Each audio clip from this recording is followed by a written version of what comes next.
or a pet, Yeah, it's a commitment. Yeah. yeah, you have to. Same thing with YouTube. Are live. Cool. Awesome. It's Monday Madness, y'all, or like Pete likes to say, Monday Fun Day. Let me know when you want me to bring in your second face, Pete. Yeah, Oh, if you could, yeah, that would be great. Because then I could. I'm just yeah, I trying to. pointed at his face in the backstage. I was looking at dual Pete's. I was like, oh. I'm just trying to mute it, and I got it. Now we mute it over here. Come on. Yeah, you have to. Same thing with YouTube. Live. Cool. Hold on, let me kill the volume on this other It's thing. Monday Madness, y'all. There it is. I always do that. You muted it. Get that second. You got it? screen. Cool. Yeah, there we go. I muted it too. So, yeah, I can't. I don't have the camera yet. I have to go and purchase a camera and a bunch of other stuff because, like we were talking about before, Twitch and stuff like that. To stream, number one, I got to upgrade the computer a little bit. Number two, then I got to buy another camera, and then I'll be able to use the tablet and the camera like you are right now. And then I'll be able to, like, you'll be able to, you know how on a lot of the Twitch streams, you have your little face on the bottom and then the artwork on the other side. That's where I'm going with it eventually. I bought a $1,000 toy here. Let me bring it. This little thing. It's badass, dude. This is a YOLO light box, and all you do is like plug in your cameras and HDMI and shit. But it only lets you stream through Twitch, YouTube, and Facebook. There's no Instagram. Honestly, going live on Instagram, it's at most it's you and one other person, and it's only for an hour. So I mean, it's cute if you're a teenager. But for art, I see a lot of guys successfully, and I've been doing that with Twitch and Facebook. They'll start on one and then jump on the other. Yeah, I just found it that on Facebook Live, it gets me a lot more business than on Twitch. I mean, Twitch is just for the views. And, I mean, I know that if I build it up, there's a monetary gain and stuff, but I haven't devoted myself to it as much as I should. I just found it easier that on Facebook, people can just like jump on and watch me. Facebook is completely easier. Yeah. I'm not gonna lie. I'm not gonna lie. I'm gonna tell some truth right here. I've watched lots of people draw over the last 5 years, and in the last 6 months, I've probably watched Martin paint more than anybody. Hey, appreciate it. This dude is fire, Pete. Appreciate it, man. I'm subscribed. I got him on Twitch. Yeah, it's crazy. I ain't gonna lie. I probably have spent more time watching him than anybody else. Oh man, I appreciate that. And you see, that's the type of stuff that I was missing out on. I felt like I was in the shadows for so long. I was not scared of Facebook or anything like that. It's just I was used to my Facebook back when I was in like high school and shit. You know, like I had deactivated myself and then this dude was like, "Hey man, you should jump on and do your live shows," because he would always see me and I would do it like I'm doing with y'all. I'm just like I can talk and paint at the same time and stuff. And he's like, if you join some of these pages, you can show off. And dude, I didn't believe it. I was just like, yeah, right. People are not gonna watch me paint or this. No, dude. And I love the feedback. I love how people respond to the freehand and all that stuff. Oh, it's amazing. Yeah, I definitely. I mean, I wouldn't even be involved in this like this if it wasn't for you guys being willing to come out here and do this live. I mean, that was something that didn't really exist back too long, not that too long ago. I can say that in a positive way. Like I can say that the coronavirus has pushed us to sit our asses down and really explore other artists, especially in the social media scene. That I discovered so many people that I didn't even know about, like that I didn't even know they were doing shows or stuff like that. So it connected a bunch of artists. I think that the coronavirus put us on a hold and a good time, and actually let us go off. Yeah. If you didn't step up your game during this time, I mean, unfortunately you had to step up and be on all these platforms now. You had to learn all this technology now. That's the first thing. That's first. You can't see anything. Come on. There we go. That's so much. And you have to be able to come out here and be entertaining and be, make people want to watch you. It's like I said, it's like the first couple of times I can't even remember the first one I seen of Martin's, but it was, I mean, it was fire. It was something that was just off the hook. And I was like, oh, now I'm looking at this guy every time I see his name. I want to see what's next, because that first one was so, I can't remember what it was. I think it was the Venom. I think the one that made it pop was the Venom and the Black Cat. Remember? The Embrace or whatever. That one went all the way to Dubai, man. I was impressed. I didn't know that was going to go all the way to Dubai. They go everywhere now. Yeah.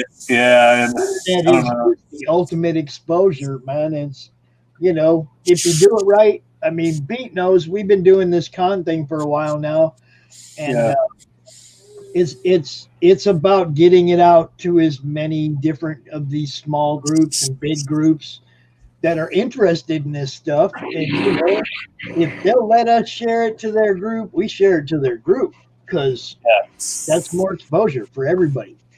And that's just like what you got going on. I mean, I just shared this on my Twitter. I shared it to my 2 groups. And, I mean, I'm sure there's other people in our group looking at this right now, sharing it out even more, because that's what we do. The amount, it's, again, I get so many, I already like 3 things that other people are going live. It's to separate yourself. You kind of have to be part entertainer, like Pops just said too. You got to have a little bit of a shtick. But I think I was talking with a buddy of mine who is an amazing artist. I knew this kid way back when. He's still a kid. And I'm sure you guys have seen Pops. I know you've seen the book. Did you see the Batman Max cover, the book? Yep. Yeah. Okay. The artist that drew the cover, Crease. Yeah. Okay. I knew him when he was indie guy. Okay. I met him locally here on Long Island. We all became friends because we were part of a similar collective, a similar group of friends that we knew.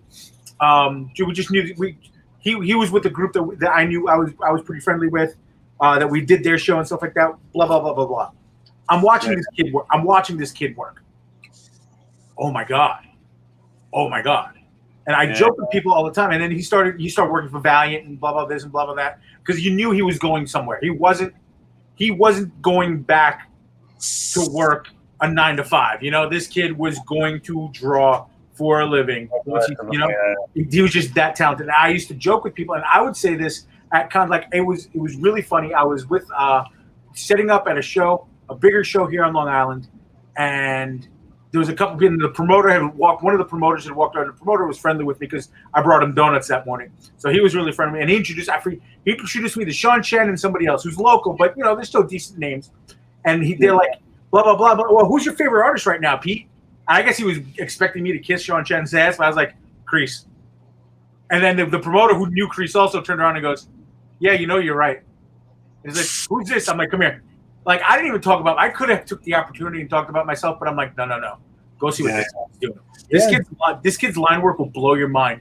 But then I hadn't talked to him for a little while, pandemic. Long story short, I found him I was goofing around on my Twitch, organizing my avatar and changing my profile pic and all this nonsense, and setting my schedule. And then I had seen him. I was like, that name looks familiar. And I saw holy shit, it's Crease. So I go check him out. Hey, and he goes, hey, Pete, how you doing? Blah, blah, blah. And then we were talking. He was joking how he doesn't really stick to a schedule very well. And I get that.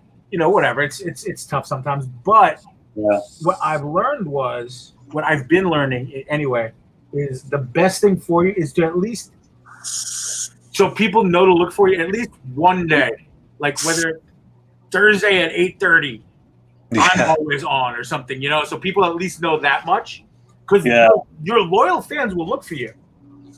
Yeah, for sure. Your loyal fans will look for you, and it's pretty cool.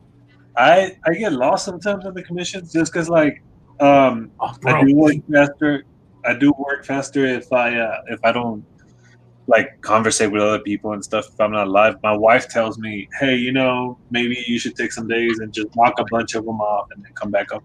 But sometimes I forget. But I stay consistent at least with my time lapse videos. I think those Those are good. yeah, those gather a lot of attention and then remind people, oh, he's still alive, he's still doing something. And then when I come back up, because I can't commit yet, I think that I have to do some planning to build a schedule and be like, okay, Yep. Tuesday, Wednesdays, I just got to commit to it. It takes a lot. Yeah, exactly. There's another thing. I do a lot of social media. Yeah, I like the numbers and stuff just because they actually do work, and then you can learn. You can learn how to avoid all the bullshit. I found, and a lot of people have found, like it's a thing. What you're doing is actually dead on. You're supposed to be like right now. A lot of like, let's say Instagram. It's not even about likes now. It's about engagement and stuff like that. Always has been. But then there was another thing talking about now is on across all platforms where people are watching. So what Pops is doing right now, uploading everything on YouTube, is the perfect thing to be doing because a lot of people now are watching older videos. Okay, I saw what your live video is, or I saw what your new video is. Let me see where your older video is from a couple years ago, or they're only checking in. The casual fan is only checking in for 90 seconds at a clip. For sure. Okay, so if you're doing a time lapse, that 90 seconds could be the entire piece. Yeah. So that's time lapse is the greatest idea for the YouTube. I ain't gonna lie. Just like he said, I've been putting a lot of my older stuff up, and a lot of the, I didn't realize how many my older videos were only 1, 2, 3 minutes until I started putting them up, and it's like, oh man, and I have so many. I've been doing this like for 5 years, where I used to make a video every time we came home from the LCS, showed off all the books. And I have all those videos. Mm-hmm. Every time I brought something home, a new filing cabinet, every time I put something new on the wall, whatever, it was and unboxing everything was a video, and everything was a video. And I have a huge file. And I just started going through them and going, oh, that one was cool, or that one was funny, or you know what I mean? And up it goes. Yeah. Well, I mean, I've been having fun going through them all, man, because some of them are like ancient from the last house we lived in and shit. That follows the next tenant though, and again, you're doing it because you do it organically. So I think and everybody says and we both agree that's the best way to do it. Just have fun with it and blah blah blah. Yeah. But the other tenet with social media is content. Mm-hmm. Just fucking post. Just put stuff up. It's a 3-minute video of you opening an Archie comic. Put it up there because you know what? There's a million Archie fans. You know what I mean? You don't know who that's. You don't know what's going to hit. And the funniest thing is, it doesn't even matter if they come and watch it on your particular feed, because somebody might have shared it out, and somebody else was watching it on their page, and you don't even know. I mean, it's like put it up there and give people the chance, people like me, the chance to expose somebody else to it. Yeah, I agree with that. And that's what I tell everybody all the time. That's really the whole basis for the group, was to get everybody's fan bases bouncing off each other, and increase everybody's exposure. Yeah. Marketing. It's not free. You got to pay for your internet and your phone, but you know what I'm saying? It's free marketing. Yeah. I am definitely grateful to have this opportunity. As far as the exposure, I started doing the whole Comic Cons, but I was broke. I was broke as a joke when I was doing it, so I tried to set up and I did digital work. My digital work sucks balls, in my opinion, dude. I fucking hate doing digital work. I maybe because I don't understand it. Maybe that's it. Because if I knew an understanding of digital work, I'd probably kill it. But partners do digital. The what? My homies partners do digital. Yeah. No. I mean, I'm not disrespecting or no, talking. I'm saying they might be the kind of people you hook up with and get a little insight. Oh yeah. Jay, the best way to and I'll tell you, not to interrupt. Really, Jay, yesterday we were on his Twitch yesterday, hanging out. I'd just gotten home, and he's because I'm doing a Vegeta right now. Oddly enough, he was drawing Goku, and he was digitally each strand of hair and the shading and the muscle, the skin tone, and all that stuff. Yeah, man, it's as much it's as technical as somebody with a pencil and a piece of paper or an airbrush or oil paints. You know, it's some shit, man. I can definitely respect somebody because, like, I have a friend. Jason Means, he does a lot of tykes and stuff. But he knows how to play with the stuff real well, and I can respect that. But it isn't for me. I hear you. Times, and you see, I was stuck in the whole I'm gonna sell prints and shit out of the cons, but I wasn't content because my shit was this. Like, my shit was always airbrushing. So I tried inking because I saw a lot of inkers out there, dude, and I love inking. It's my favorite thing in the world. But I feel something else that I wanted to lead into between you two guys is Martin told me earlier that he's going to try to put together some kind of a tour, like a comic book store tour, where he cruises around and does some of this work. Yeah. And Pete knows people in Long Island. I do. Pete actually does a con in a small con in a bar. In a bar. We are actually unfortunately we were discussing. I have to email them tomorrow to set a deadline. It's scheduled for February 6th. We are going to talk with the venue and to see in the middle of November what New York's social distancing protocols are. Because it's a small area where I can fit 12 tables and they're right on top of each other. So if we have to social distance at all, I'll have 2 tables. And you know, it's a bar. You're supposed to be on top of each other. That's what they want. You know, it's a bar.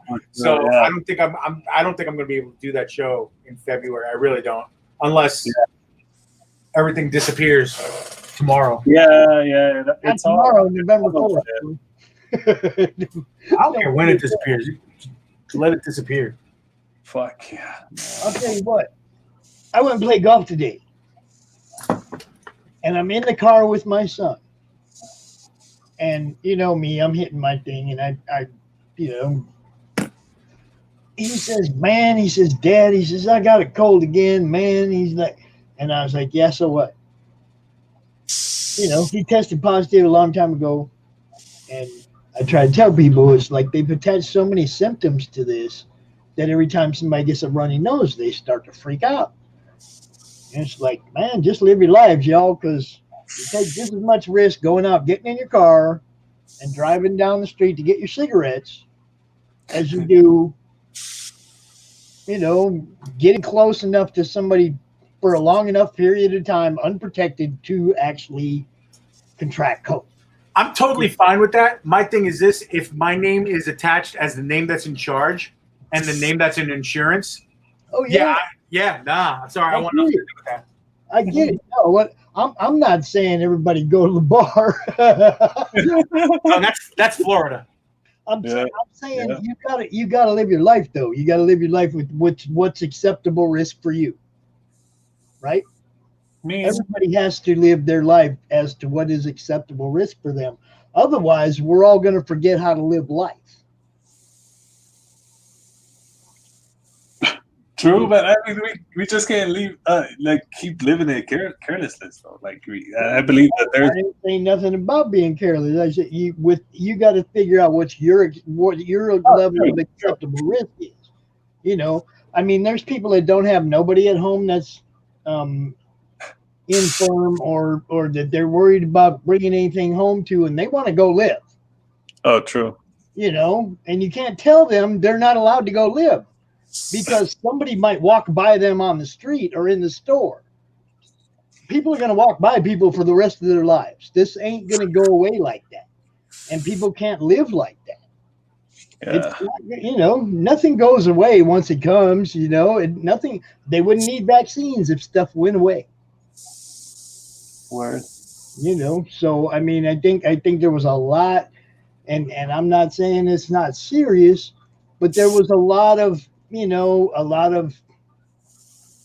negative. There was so much negative that nothing positive was ever talked about. like the amount of people that get it and survive is never brought up, and it's a huge percentage. That's good for people in general, and good for the human race in general. That Yeah, my mother needed it. dying from it. I mean, we had it in our household months ago, and nobody has still told me when it's okay for me to go to New Mexico and visit my mom. Nobody knows. Nobody's ever gonna know till somebody tries it, does it, right? Nobody knows when it's okay for me to go visit my mom. There's no science. That's what I'm trying to say. It's like I'll be taking that risk, or she'll be saying, okay, I want to see you one more time before I die. I don't care. Come visit me. Right? You see what I'm saying? It's like we're going to get to the point where it's a level of acceptable risk. We have to get there before we don't have any old people left anymore to go visit, man. They're all going to shrivel up all alone. I mean, I kind of like Pete. Pete's. I think you live with your folks, right, Pete? Yeah, my folks came to live with me. All diabetic. They're older, and Jesus, what did I do to his face? I take care of them and stuff, but I don't let them go anywhere or anything. And especially in the beginning, now too, but the protocols I was taking was, the once every 10 days, go shopping, come in through the garage, clean everything, change in the garage, start the wash right away. And then, and I still, for the most part, do stuff like that just because. Yeah, I just rather be safe than sorry, Yeah, I'm not scared. Look, I'm not scared or anything like that, but I'm not bringing anything. No, you have to play the game from the precautionary mode. You have to. I don't even know, like I said, when I can go visit my mom, because we had it in this house, and it was months ago, and we're all fine, and nobody was really sick for any kind of period of time. We're all fine, but my mom's 80 and just went through chemo and cancer and all that shit. Nobody can tell me a time when it will be okay for me to go visit her, because there's no real science behind this. It ain't been around long enough for anybody to know nothing. So we have to be precautionary for those people that are immunocompromised and older. But we have to live life too, I mean, like I said, there's young people that don't have nobody they're going to bring anything home to, and they have the right to live their lives too. It's everybody has to take care of themselves the way they're supposed to. Act right, do the right thing, but don't stop living. I mean, we have way more problems with suicide now than we ever did. Way more problems with depression now than we ever did. I look at people online all the time, man. There's always people depressed as hell on my Facebook feed that used to be really happy people. Hey, it does it, yeah. I ain't lying. There's a lot of people that are getting more and more depressed as this goes on, and there's no real call. Nobody knows. Like I said, there's no real science. Nobody knows anything. It's just like they're going to come out with this vaccine. I was under the impression vaccines used to get long-term tested before we hit the whole population with them. We're going to do just like nobody has to test nothing anymore. Just poof, here you go. Who knows what it's going to do to you in 10 years, but here you go. Is Martian Manhunter really from Mars? I don't know. Yes. Yes, he is. There was two races of Martians, right? Yep. Yeah. I'm not real big on the DC. I can't remember all of it. That was all when I was young. I read it all when I was young, and then kind of like they might have changed it a little bit, but he was more the thinking pacifist version, the green Martians. Then the white Martians were the warriors, and eventually the warriors decided, and they're all shapeshifters, and they can use their bodies as weapons and blah blah blah. But the only thing, fire, was their weakness, and it kind of turns into a Doctor Who story at that point. No, it does, because what had happened, what they had done was the Green Martians basically destroyed their world to stop the white Martians, and then the only survivor, which is like Doctor Who being the only Time Lord left, he fell back to Earth, and that's how that happened. But what is he super Superman? Yeah, he has telepathic shape-shifting abilities, and his strength level, he's like in the Shazam range, bulletproof because of the shape-shifting and stuff like that, and he's really strong, but the problem is fire. Oh, same. The problem is fire. So, and then I know they've played with him a couple times. Like he's also very sensitive, and he starts thinking about things. I think, and this is continuity stuff. Certain decisions the Justice League has made, or certain decisions Earthlings have made him not really, join the fight. Well, it just not really like with it. It's like, what are you doing?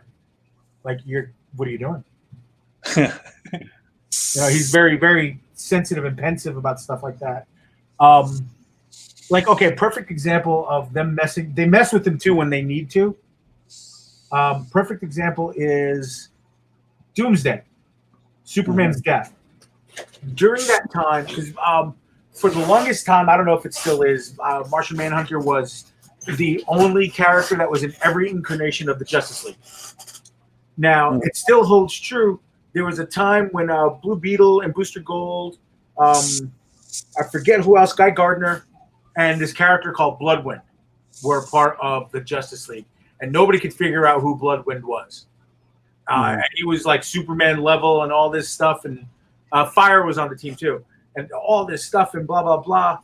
It turns out it was Martian Manhunter.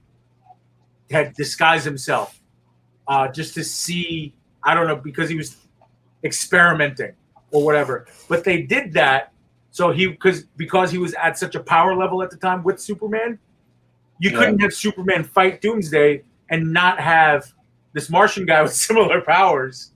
Yeah. So they figured out I guess a plot device in order to keep. I didn't know much about Martian. I just knew that he had laser eyes and.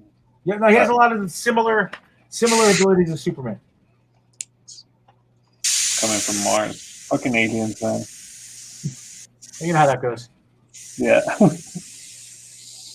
So, but yeah, I think that my favorite version of him in Justice League was Grant Morrison's run of Justice League back in the day. I thought he was they explained it really well, and it was really fantastic. What was it about? It started off with they were slowly reforming the league because apparently 25 white Martians had been mind wiped on Earth, and they were living normal jobs, but they were starting to they had to go check on them because they had to use Superman, Flash, who was Wally West at the time, and Wonder Woman because they were the only ones fast enough to check to see how they were doing. Oh no, hold on, excuse me, no, I'm wrong. 25 white Martians came to Earth, and they came to Earth as superheroes. And then they didn't, they were instantly trying to tell people that your superheroes weren't right, they were wrong, that they don't do enough for you, all this stuff, really big Grant Morrison type stuff. And then Justice League started getting together because obviously Batman and Martian Manhunter kind of were like, nah, these guys aren't legit. And Superman was even in on like this. These guys aren't cool. Something's wrong here. And then obviously they started the fight, and the Martians then revealed themselves to be white Martians and started beating up on the Justice League.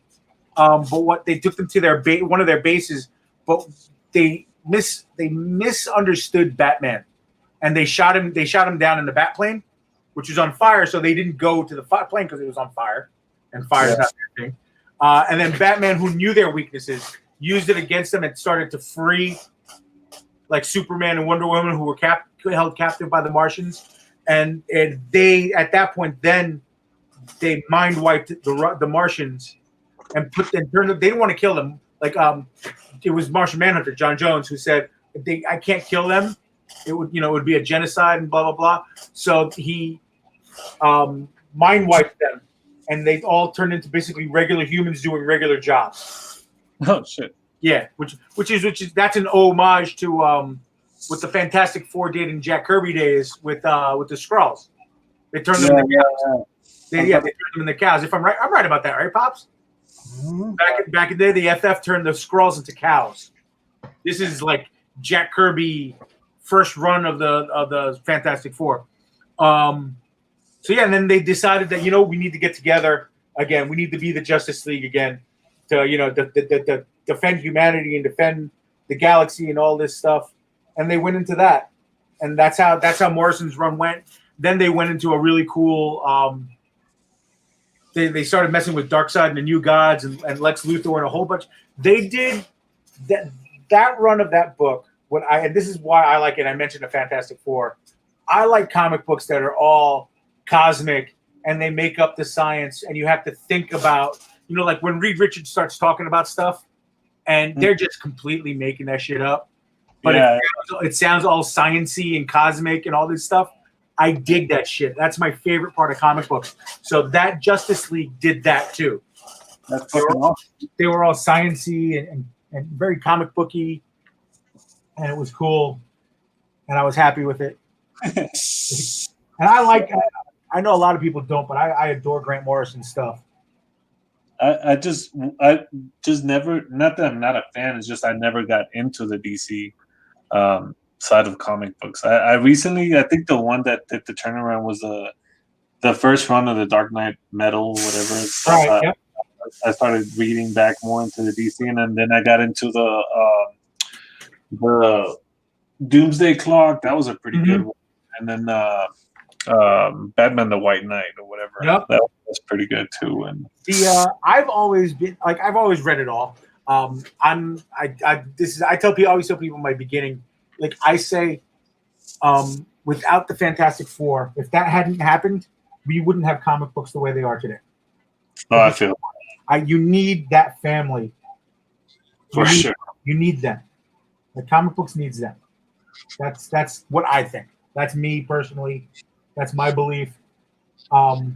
They're just what comic books are supposed to be, in my opinion. Those are really good comic books, man. It goes beyond that. It goes that I just think their importance to the storytelling and to what comic books were in the beginning. It's not about, and I think it's a perfect. It's a perfect thing how. Okay, they got rid of the book so that they couldn't make any more shitty movies and make merch off of it. Yeah. But the book came back and it's a monster, and then they want to, now it hasn't been in the DCU, and then people joke, like I joke about it all the time. You realize that Reed Richards would have figured this all out before anybody else would have figured it all out, and because he's Reed Richards. All this blah blah blah, and then my favorite villain, who I don't think is a villain, is Dr. Doom. Also, so blah blah blah, whatever. Doom has a very very sweet spot in my heart. I always had a. I'm the only person I've ever cosplayed. I adore Dr. Doom. I have to plug right now because somebody said something about well-written comic books, and this dude right here, I finally got to read this, Pete.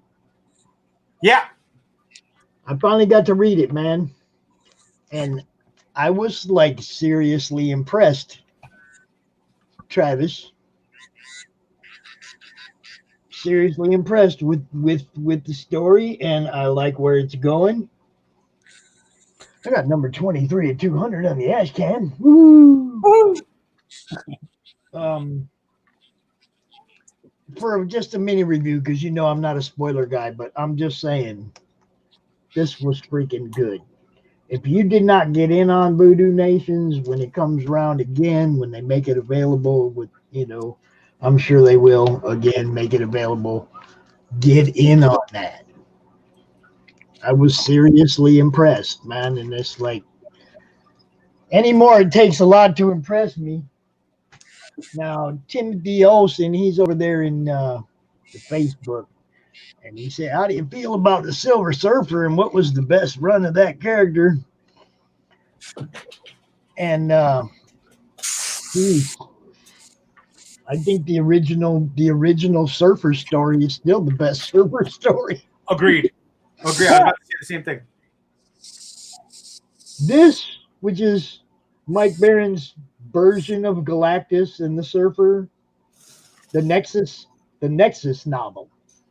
Okay, they wouldn't let him do a Galactus story, so he just like kind of changed the names. It's Gormondo and Gnosis. The Surfer's name is Gnosis, but if you just kind of gloss over the names and you go Galactus and Surfer and read the story, You kind of get the gist. dude, Mike Barron's a genius, man. He makes you read sentences over again to get the third meaning.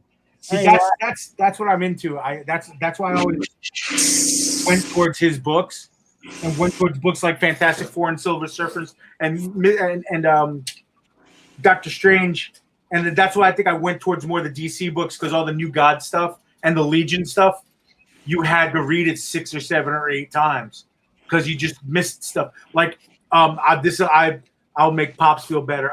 Some of my favorite Captain America stuff was when he was dealing with Hydra in the 60s, the Steranko stuff. Bro, you had to look at his stuff 6, 7, 9 times because you missed everything the first time. Well, now art, when you're adding art to it, that's a whole nother dimension. But this is just a novel, dude.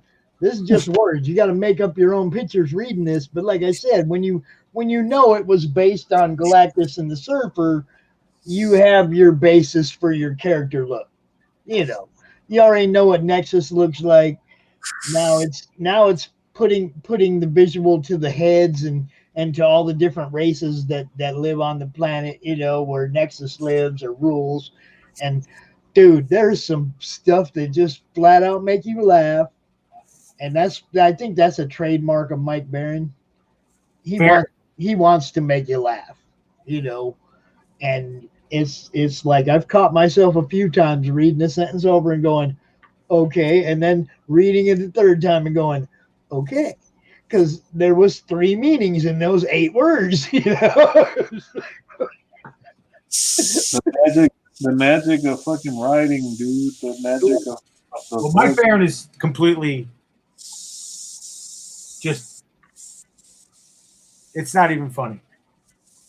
Yeah, I might try to get him to come out here later on, last half hour or so, if he's still awake. If you've read comic books, you've read a Mike Barron book. Oh, yeah. It's amazing. This is the first time I interviewed him, like way back. I think it was CromCon 1. The first time I talked to him, it was like, and I realized that he's probably in 8 or 9 boxes and exactly. of those drawers. I mean, he's all over the room, dude. You let me talk to him for a little bit. I think you had to step out, and I was talking with him. I was like, well, I stopped and I told people, he's like, you guys, first, everybody listening, there was a bunch of people listening. It's like, you got to understand, Florida Man, yeah, he's doing this Kickstarter, yeah. This is not some guy who was working a job and just wrote a book, ladies and gentlemen. Right. If you've read comic books, and I don't mean weird comic books, I mean, if you've read Green Lantern, if you've read this, if you've read that, okay, you have read, if you have a collection, he's in your collection. Like Punisher, the Badger. Mm-hmm. Yeah, I mean, dude is, Nexus. Dude's ever, he's done and there's so many other things he's got his hands in. He's doing Off-Worlder right now and quite a few other things. The dude is he's one of them working guys. Yeah. He's doing, I forget the name of the one with the police officer. He's doing one with the police officer. And, he's got like projects. Kurt Zauer, what's up, dude? What's up? Yeah, the Badger is the Badger, dude. It's good stuff. So, I sit here and I'm looking at I can't help but look at the anime guy. Vegeta. The anime guy. Vegeta, the Prince of all Saiyans. Yeah, I know who he is. I'm just like, me, I'm not a. Let me check you out. I haven't stopped and looked. That's sick, dude. I did a sell on Contest of Champions blank, Okay. and one of the best shows that I did was on New Mexico, and I got to meet the voice. Oh, that's cool. It's funny you say that. The gentleman who voices Lord Frieza, one of the members of the Madness, a good friend of mine, Kelly Gordon, runs an anime con at the library he works, and he's not physically with us, unfortunately, but over the computer, and then Kelly will fill up a room because all these kids that'll want to, and then the gentleman who voices Lord Frieza will come on and be interviewed by Kelly, but he'll do the entire interview as Lord Frieza, which is absolutely it's mind-numbingly brilliant how good it is. And you're just I think a lot of people, and some people for whatever reasons, whatever, but some people who just don't know, cool. Anime is anime, and people are fans, and yeah, I get it. Everybody's fan of something, but this show, show in particular, even if you don't like anime, you've seen it and you know what it is, and you know what these guys are. Dude, I got a blue Scion XB, a little freaking truck, and my hood is airbrushed with Goku, Vegeta, and there you go. Everywhere I fucking go, man. Everywhere I go. Dude, I've gotten free lunches at drive-thrus. Yeah. I've gotten extra coffee at fucking coffee places. Bro. I pull up at the plaza or the parks, and people start like taking pictures and right away. It's wonderful. My son's thing, okay, like anime, like he's the one when he was really little that turned me on to Pokemon. I didn't know nothing about it, but I had a buddy that worked at Price Club, right? And when Pokemon cards first came out, the first edition Pokemon cards, they were selling 10 packs for $20. Yeah. They were selling 10 packs in a package for $20. Yep. And I got like 20 of those packages, right? And I opened them all up. I gave my son one pack out of each pack. So I had 90 packs of these cards. I made such a killing on eBay, dude. Oh, yeah. I made a monster killing, and I spent all that money on my son that summer. I wish I still had Pokemon cards. All of it. He watched that. You know Naruto. How many episodes of Naruto are there? Well, episodes I don't know, but I know the manga had 800 issues. I could never get into that or One Piece, dude. There's extreme. One Piece is extreme. All of it, dude. He watched all of Naruto. Okay, like a couple years ago. He was like 28 when he did it, right? 29. He watched all of it, and the only thing I got out of this whole weeks of him watching it, you don't want to know what I got out of it? Pork ramen, extra meat. That's it. That's it. I'm going to tell you so that's another power. And here's the thing, because it ran so long, that in One Piece, but Naruto more, I think, because it ran so long, a lot of kids grew up with it. Same thing with Dragon Ball Z. So it was super. Pokemon too. It was funny. I was at Otakon. It was a gigantic anime show. It was in Baltimore tonight. It's in DC now. This is a couple years ago. I'm having a blast. It's Sunday. Now, it's over the summer. Baltimore gets hot. It's in the Inner Harbor. The convention center is in the Inner Harbor. So it was Sunday. I had my backpack. I had a Hawaiian shirt on. I had some shorts. I had flip-flops. I wear glasses. I'm bald. So I'm running around. I got a beard. It was just like this, too. Although I didn't have the sides. I just had the goatee. But it was long. And I'm walking around the con with my sister. We're having a great time, meeting people. But every once in a while, hey, excuse me, can I take a picture with you?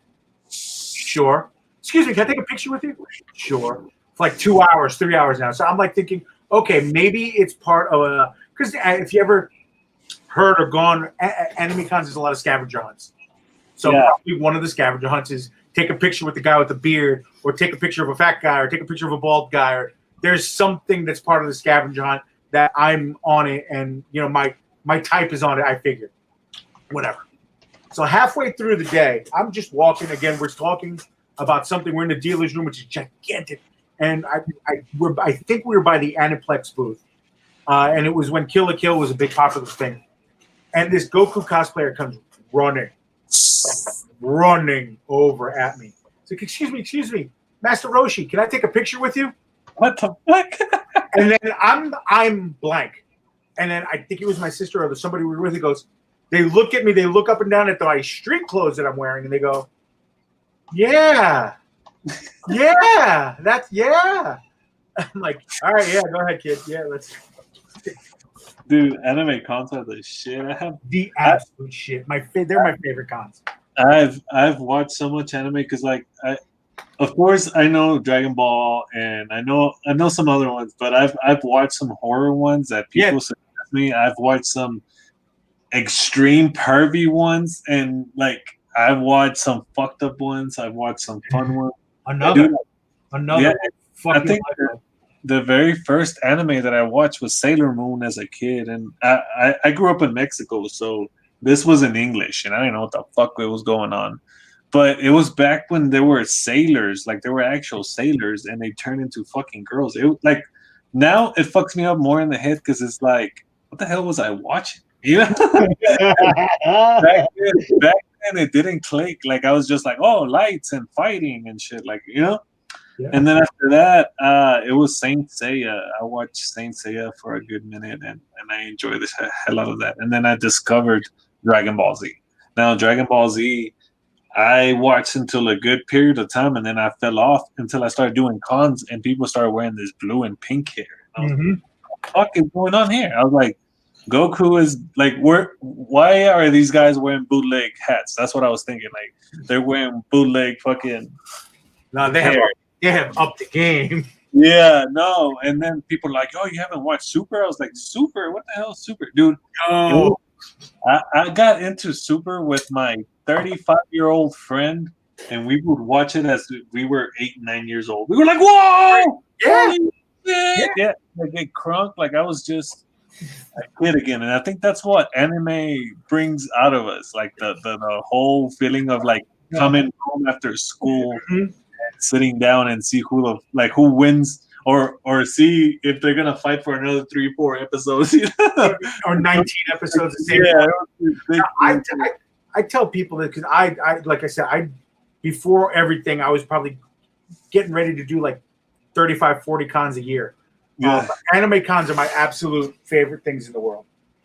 Absolutely, in November I'm going to be sad because my favorite one, Anime NYC, obviously postponed, and I'm like, and there was no Otakon. Luckily, I got to go to Katsucon this year, so I'm happy. But anyway, I tell people, like, you guys don't understand. People who've never been, it's like, well, why do you think it's better? Why do you think this? I'm like, it's not that it's better. It's different.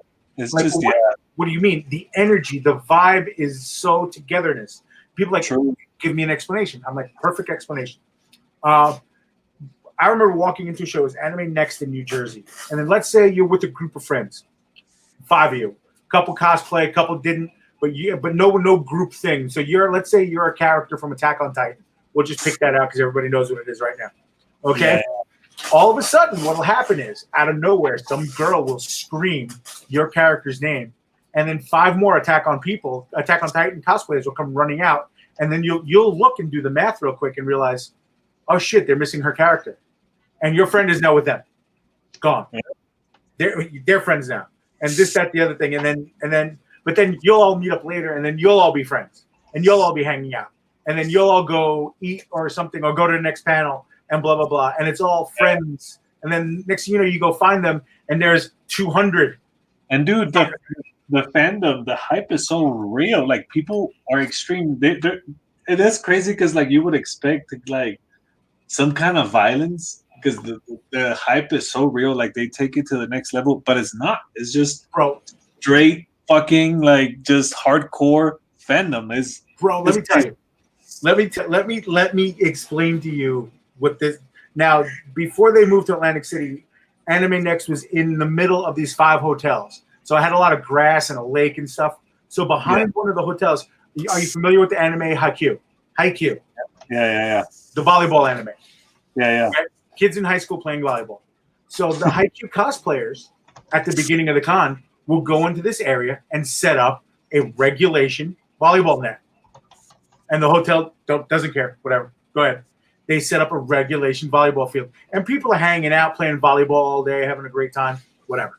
Okay, and then the leader or whoever's been elected that day to be the leader will yell out that it's time, and then all the other, and then like you said, fandoms, all the people who are cosplaying something else, or like me that wasn't cosplaying anything, we shuffled off the court and we sat down to watch and take pictures, while the kids all jumped up. The cosplayers all cosplaying characters from Haikyuu would take turns cosplaying stuff and acting out stuff from the anime and the manga. Yeah, like everything from the move, like everything, and I'm not talking like 9 friends doing it together. I'm like 9 strangers acting out the manga with another 9 strangers playing volleyball. Like it's so people would walk by and be like, "What the hell's going on?" Oh no, you understand? They're doing episode 7 right now.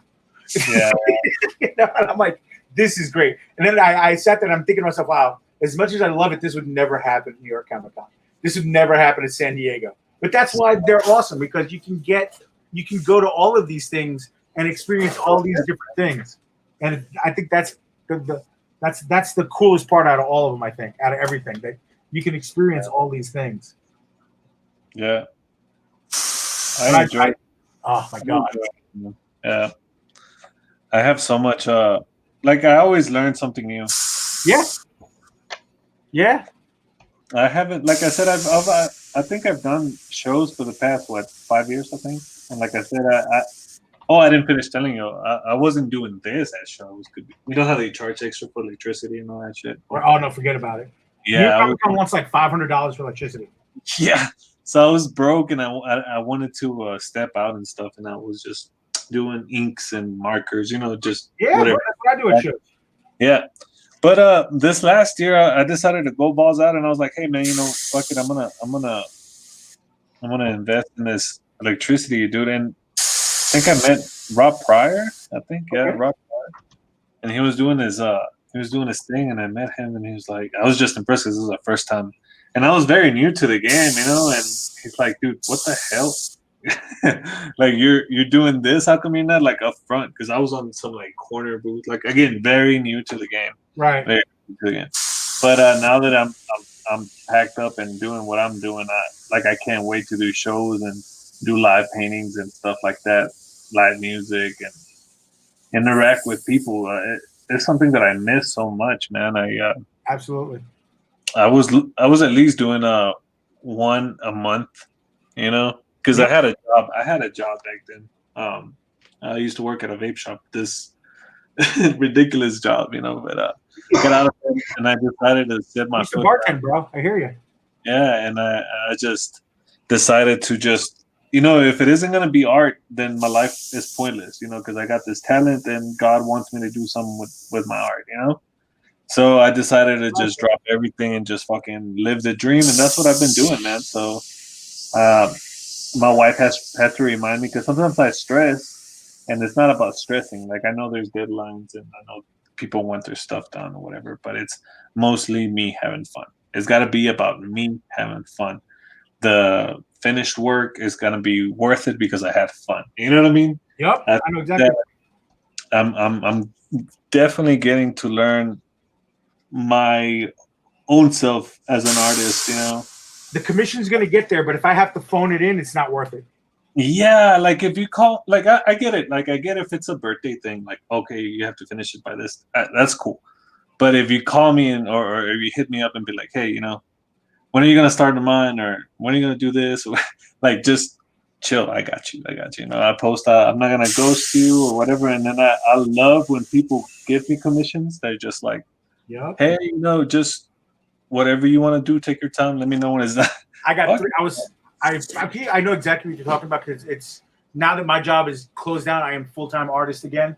Yeah. I have 3 boxes. Like I had a huge commission list. I went to Pops knows. I went to the hospital, so my commission list got backed up and filled up. I feel like a commission list is like it's like an amoeba. It's like a cell.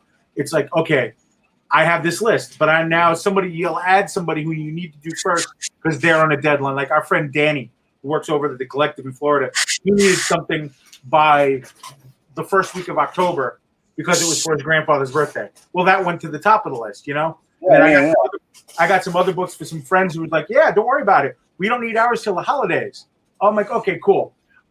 This weekend, I put my face down and I just started banging stuff out, and I got 5 really big commissions done. I'm looking at 3 of them involve sketch covers. So I'm staring at Geminis right now to send out to people.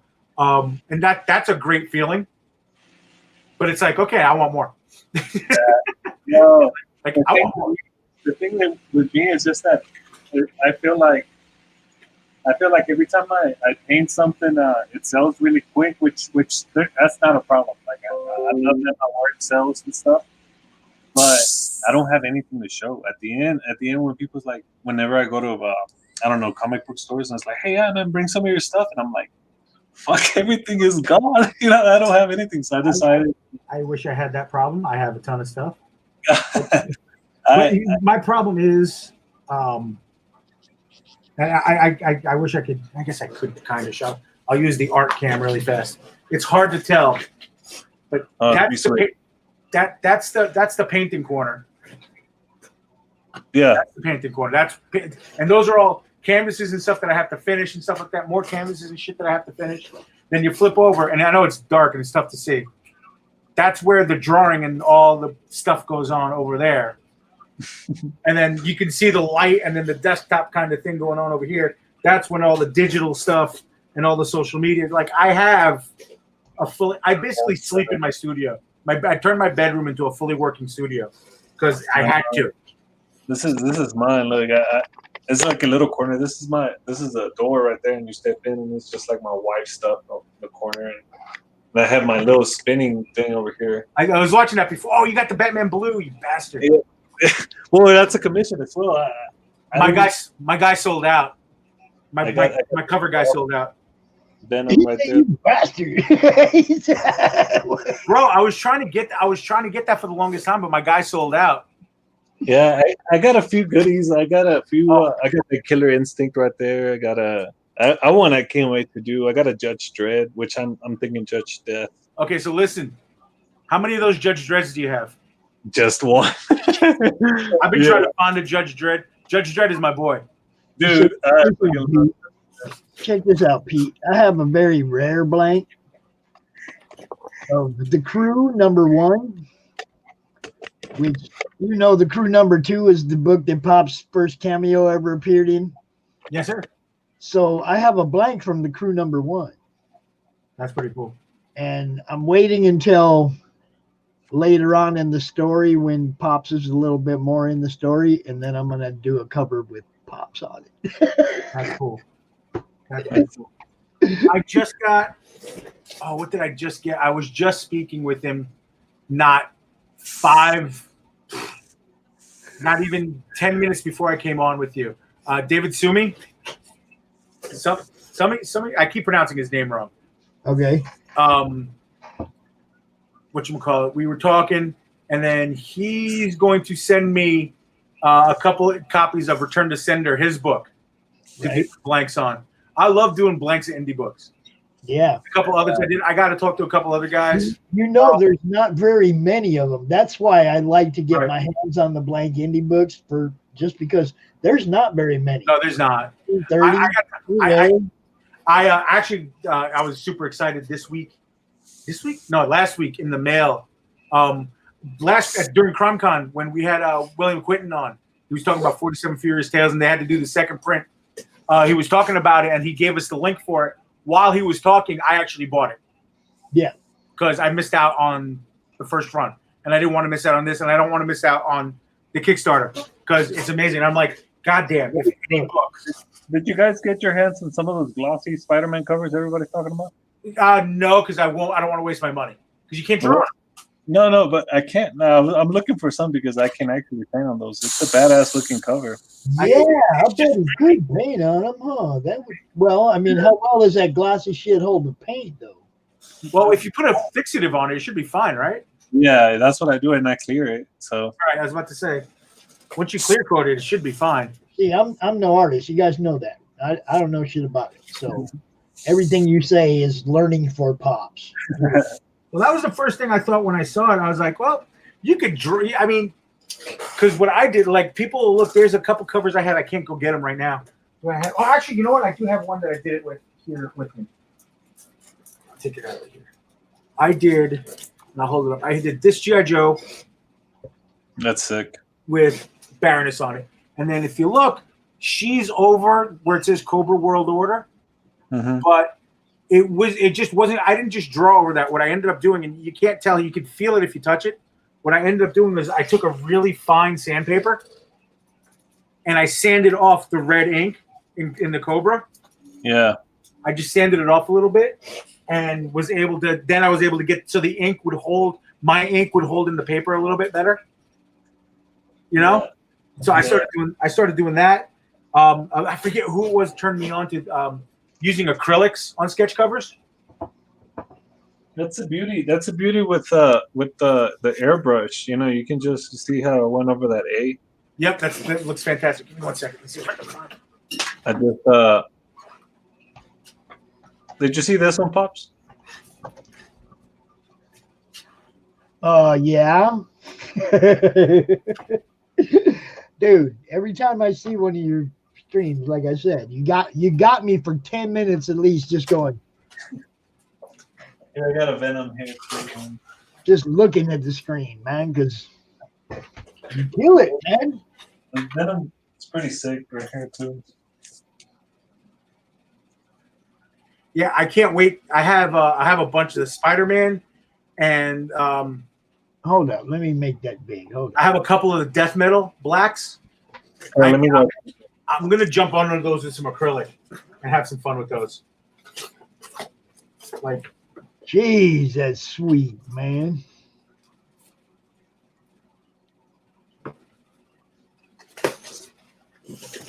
Don't be I love the airbrush because it, like, again, at the beginning I was scared. I was scared on messing up. You know, I didn't know how. Ink, brother, ink. Yeah. That's sick. That's sick. Man, I got a couple of those dead planets. Those things are badass. Mm-hmm. I can't wait to mess with those. Let's see what else I got here. I got a rider, but I don't like the way the rider.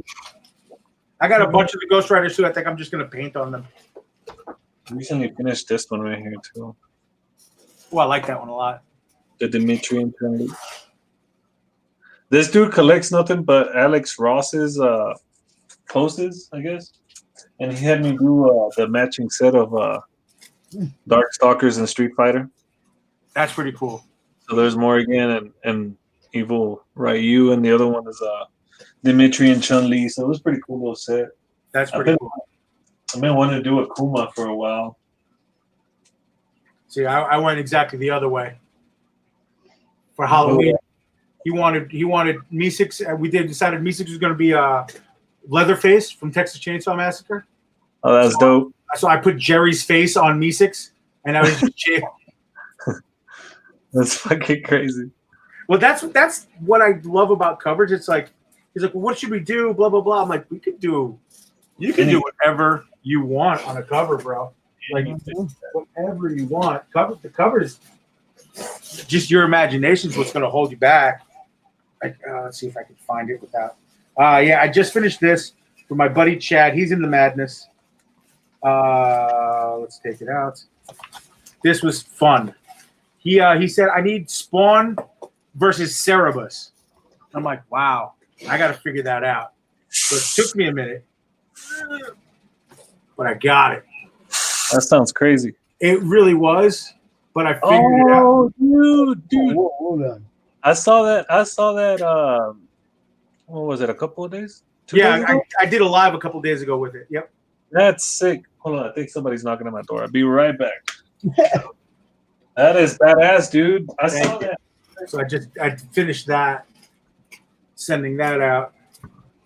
Okay, so since everybody's showing stuff off, Yeah, well, that's half the fun. I'm gonna have to jump up in here because I still haven't got this on the wall yet. But I read this before I framed it. Well, that's cool. Naughty Strippers #4. It's actually a pretty freaking funny story, man. You might want to check it out, Pete. I was kind of impressed that it wasn't just a TNA book. Fair. It actually has some wit. And I also read Karen Nicole's Confessions of a Cosplay Diva, Ooh. which I'm gonna tell you, I just walked into that. I was just like, okay. she is hilarious, dude. Oh, she's funny. She is that book was great. I framed it up too. It went back there on the wall too, next to the surfer. She's like, no, this side, no, yeah, right there. There she is. She made the back wall because that's where the signed books go. There's some good stuff back there, man. I got McFly, I got Frank Cho, Mark Brooks, Anna Zuo, Stan Lee, Kevin Eastman, Stan Sakai, that one guy, One guy. Greg Horn guy, and Mike Zeck, and whole bunch of great people back there on that wall. What's your favorite character, Pop? Oh, we're definitely a Thor guy. Thor guy. Damn, man. Did you see my beta? Yes, I did. Remember, I said something about that. Yeah.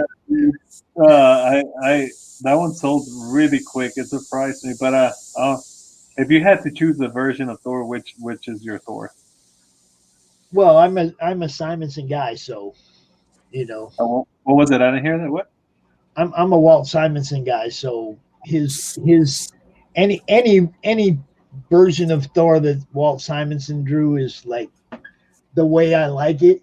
Let me see if I can show this one off real quick. See if I can get this camera up high enough to look at it. That right there, Jack Purcell did that one. Can you see that? That's kind of hard. It's at an angle, so. Yeah, it's not. Let's see if I can come out. If you shoot me some pictures, dude, I just can't. I'll make you a little something up. There you go. Let's see. There. Jack Purcell did that for me because he asked me that same question. Who's your favorite? Now, I don't know if you know who Jack Purcell is, but he's an old school industry guy. Mm-hmm. Marvel and DC. And he did that one for me, and I got the Gosmosis did one of me as Odin, which is still one of my favorites to this day. It's me wearing Odin's armor. It's awesome. That's fucking sick. Well, give me some time, dude. I'll shoot you something you can put in your wall. Oh, there's I've already thought about it. It's like when I come across somebody that really, as people say, or knows what I'm about to say, invokes an emotional response. That's it. I usually find a way to make sure that they're represented in my house on my wall somehow. And as you can see, it happens all the time. That's all art. No, that's That's badass, man. I wish I had a room like that. We got sketch covers. That's a Groot right there. You can't really see it too well because of the light. Spidey and Mary Jane up there, and that's a wraparound. The back cover of that is Super Mary Jane, which is what that is. That's Mary Jane dressed up as Supergirl, and on the back cover, it's got her flying away with Spider-Man over her shoulder, and he's holding his mask in his hand, and it's me. It's Spider Pops, man. Pops is everywhere. He's everywhere. It's amazing. If you look at that one, that's me as a Jedi right there. Yeah, badass right there. And that's me as Superman right there with Elektra. And the one right above that is the Odin Thor. I'm not taking that down because the frame is a little bit suspect, and I don't want it to break. You got a great collection, Pops. Dude, I have a collection that is just grown through kindness more than anything. most of this stuff I either won in a drawing or was given to me. I've only paid for a few of these because most of these are like, somebody that sent after they were in the con, they were appreciative of being in the con, and they sent me something. That was Jack Purcell sent me his that way. It's I like to promote everybody. I like to get them as much exposure as they possibly can, and a lot of people have really shown me some killer appreciation for the time that I put in. That's most of that you saw right there is just people being really cool to me. It's not because I got the money to pay for all this. That's something to brag about, man, for sure. Pete knows if I could buy stuff, man, there would be no room on these walls whatsoever. He'd have to get another house. Yeah, if I could afford to buy stuff, dude, this would be a museum. We'd be living somewhere else. Because you can tell it's already. The whole other half of this is the lower half of the house. It's a dual level house, and the other side of this room is all Star Wars. My son's Star Wars stuff. Yeah. The side that you can't see because my filing cabinets and stuff are in the way. But back there, you can see on the wall, that's just the beginning of his Star Wars characters. And he's got a whole freaking wall of those action figures. The whole freaking wall, no doubles, is covered with Star Wars action figures. So, he got his thing too. I got a small collection of Spawn, but it's sitting in my closet, and I have like my desk against it. Fucking not good. I gotta pull them out. I got a few McFarlane pieces. Bro, I don't even want to talk about it. I've been lucky to have, because we do a lot of toy shows too, because there's not many artists at toy shows. And what's cool is people like, oh, could you draw my toy? I've drawn, I can't tell you how many people I've drawn as either a character in a cartoon, or can you draw me next to Snake Eyes? Can you draw me as the pilot for my Gundam, this, that, the other thing? So toy shows are it. But I have to leave my wallet in my car because it's like, whoa. Yeah, but what's cool is I'm able to go and, like, let's say something I've had in a box collecting dust, and I'm like, wow, I don't care about this anymore. I could go sell or trade it for something that I do care about. And that's pretty cool. So I've been able to do that a lot. But I do have upstairs, or like Pops' son, I do have my Star Wars stuff upstairs on a table because I like to tinker. I like to buy or find the broken ships and fix them and nurse them back to health. Yeah. My sister one year at a con, because I told her she asked me, I didn't know why she asked me, what was the one thing from Star Wars? I'm 46. So she's like, what's the one thing from the toys from the original movies that you never had? I'm like, I never had the Millennium Falcon. She goes, okay, bet. Christmas, she gives me this, it's the shell, basically, of the Millennium Falcon from 1977.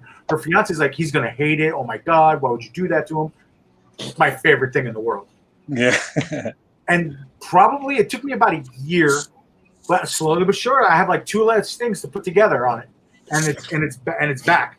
I just bought, you can see him up there.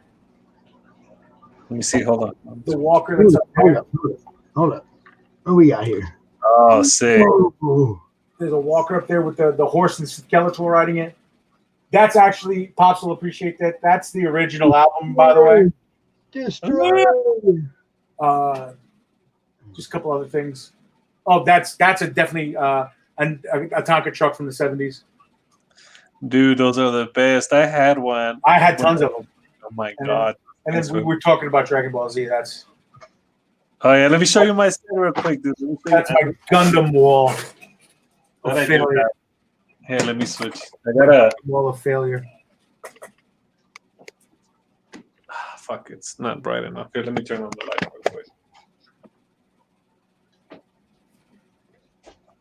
All right, that worked out and didn't ruin anything. I'm very happy. I just sanded off half his face. You sanded off half his face. I did. I didn't like his eye, and I didn't like his smile, so I sanded it off. So all right, since we're doing a little Star Wars show and tell right now, right? That's what we're doing right now. Looks like it. Okay, since we're gonna do a little Star Wars show and tell right now, we're gonna start out with a very ancient Ben Kenobi. That's a good one.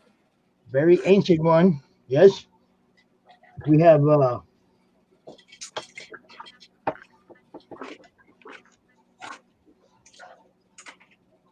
I eh? remember having Yeah, that. there you go. That's a good one. Eh? One of my personal favorites.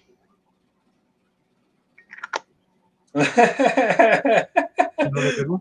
is sick. Yeah. I'll never use it though. And last and most certainly not least, a gift from Matt the Fat McBride. That's a good one. Me lightsaber, baby. Huh? Not bad. That's a nice. That's just a little snippet of what we got in the collection. Star Wars is good here. It's big here. I know it's a weird lighting, but after I'm done, I'll show you the. I'm almost done with the with the Martian, so I'll show you. I just have to medicate real quick. Oh, I don't know nothing about that. Yeah, here in Colorado, that's beautiful. In Colorado, it's all the same to me. It didn't matter when I lived where it wasn't legal. Yeah, word up. I just got tired of being in Texas and being on probation every fucking year. Texas will get your ass. Arizona. Texas. I lived in Arizona for 35 years. I spent 6 of it behind bars over weed, dude. I know what you're saying. I know. Tired of it. I told my wife, hey, we need to move to somewhere legal. And then fucking 3 months later, we were here, and oh my god, dude, I will never go back to Texas. The Art of Reed. The Art of Reed. Hello. What's happening? What up? What's happening? See, I like to medicate, dude. I have to go put my toys away now, though. I had a brownie before, so I'm good. I'll be right back. I have to go put all these toys away. See, I just broke down half the Star Wars display over there just to show that stuff off. But that's not the coolest Star Wars stuff I have. You know that Jedi Pops is probably my favorite Star Wars thing. Did John Smith do that one? Yeah, he did that, and check it out, man. He did that, and he asked me, he's like, because he's like, who's your favorite character other than, obviously he was doing me, so he wanted a character to put in with me, and I was like, oh man, Chewbacca's my dude, throw Chewbacca up in there for sure. So when he sent me that, dude, or when he got done, when I saw the picture of it, it wasn't a week later and Peter Mayhew died. That's badass. Like a week later, He did one for me, but I haven't gotten it. He mailed it for me about a week ago, and I still haven't received it. But he actually, he did Venom. So it's Spider-Man swinging through a building, but the reflection on the building, it's Venom. And I'm I'm in this little office thing inside the building. Looking out. No, like if I had just seen them pass by the window and they made me drop my airbrush, it was incredible, dude. I was like, okay, dude. I was like, all right, you got my attention. But I ended up doing that sepia Rocketeer for him.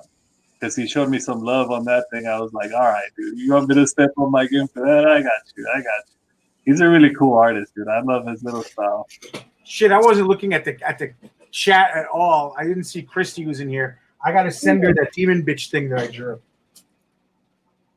Yes, she's in here. You didn't see me popping up all her stuff. I was so. She said, "Are you ready to rumble?" I was so paying attention to all this.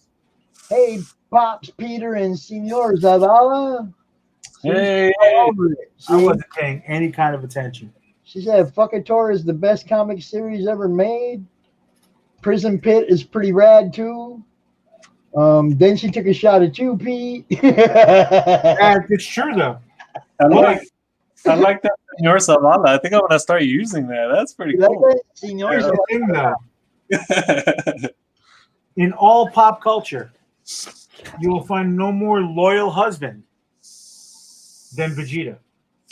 Oh yeah. And I'll take it a step further. Between him and Piccolo, you can have the argument for best dad. Word. Yep. Vegeta is true to Trunks, and shit, Piccolo raised Gohan, so Goku's just a bad dad. he's just a terrible dad. and a shitty husband too. Yeah, shitty ass husband. Just dude, he cares too much about fighting. That's just Training and shit, yeah. Oh, I hate Goku. I'm a Vegeta guy. I mean, it's impossible not to be. Yeah, dude. He deserves. Well, I don't know. I haven't caught up with the manga, but I know he went Super Saiyan God now. The Super Saiyan. What was it? Super Saiyan God Red, or what do you call it? Super Saiyan God. That's what it is, right? When they have like red hair. And I know that they were fighting this other guy named Moro or something like that. But I haven't watched any of that. I don't know if anime has come out. Is it just the manga? You could probably go to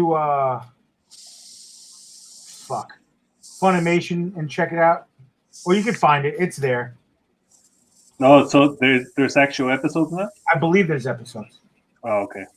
I gotta check it out. But yeah, dude, I always feel like he deserves a win, a major win, because Goku always takes it. Yeah. That's that favoritism bullshit. Yeah. On the Super, I like the ending. I really like the ending of the Dragon Ball Super, the tournament. I was a big fan of how they ended it out. I mean, I knew that they weren't just gonna sacrifice all the other worlds off top. I mean, right?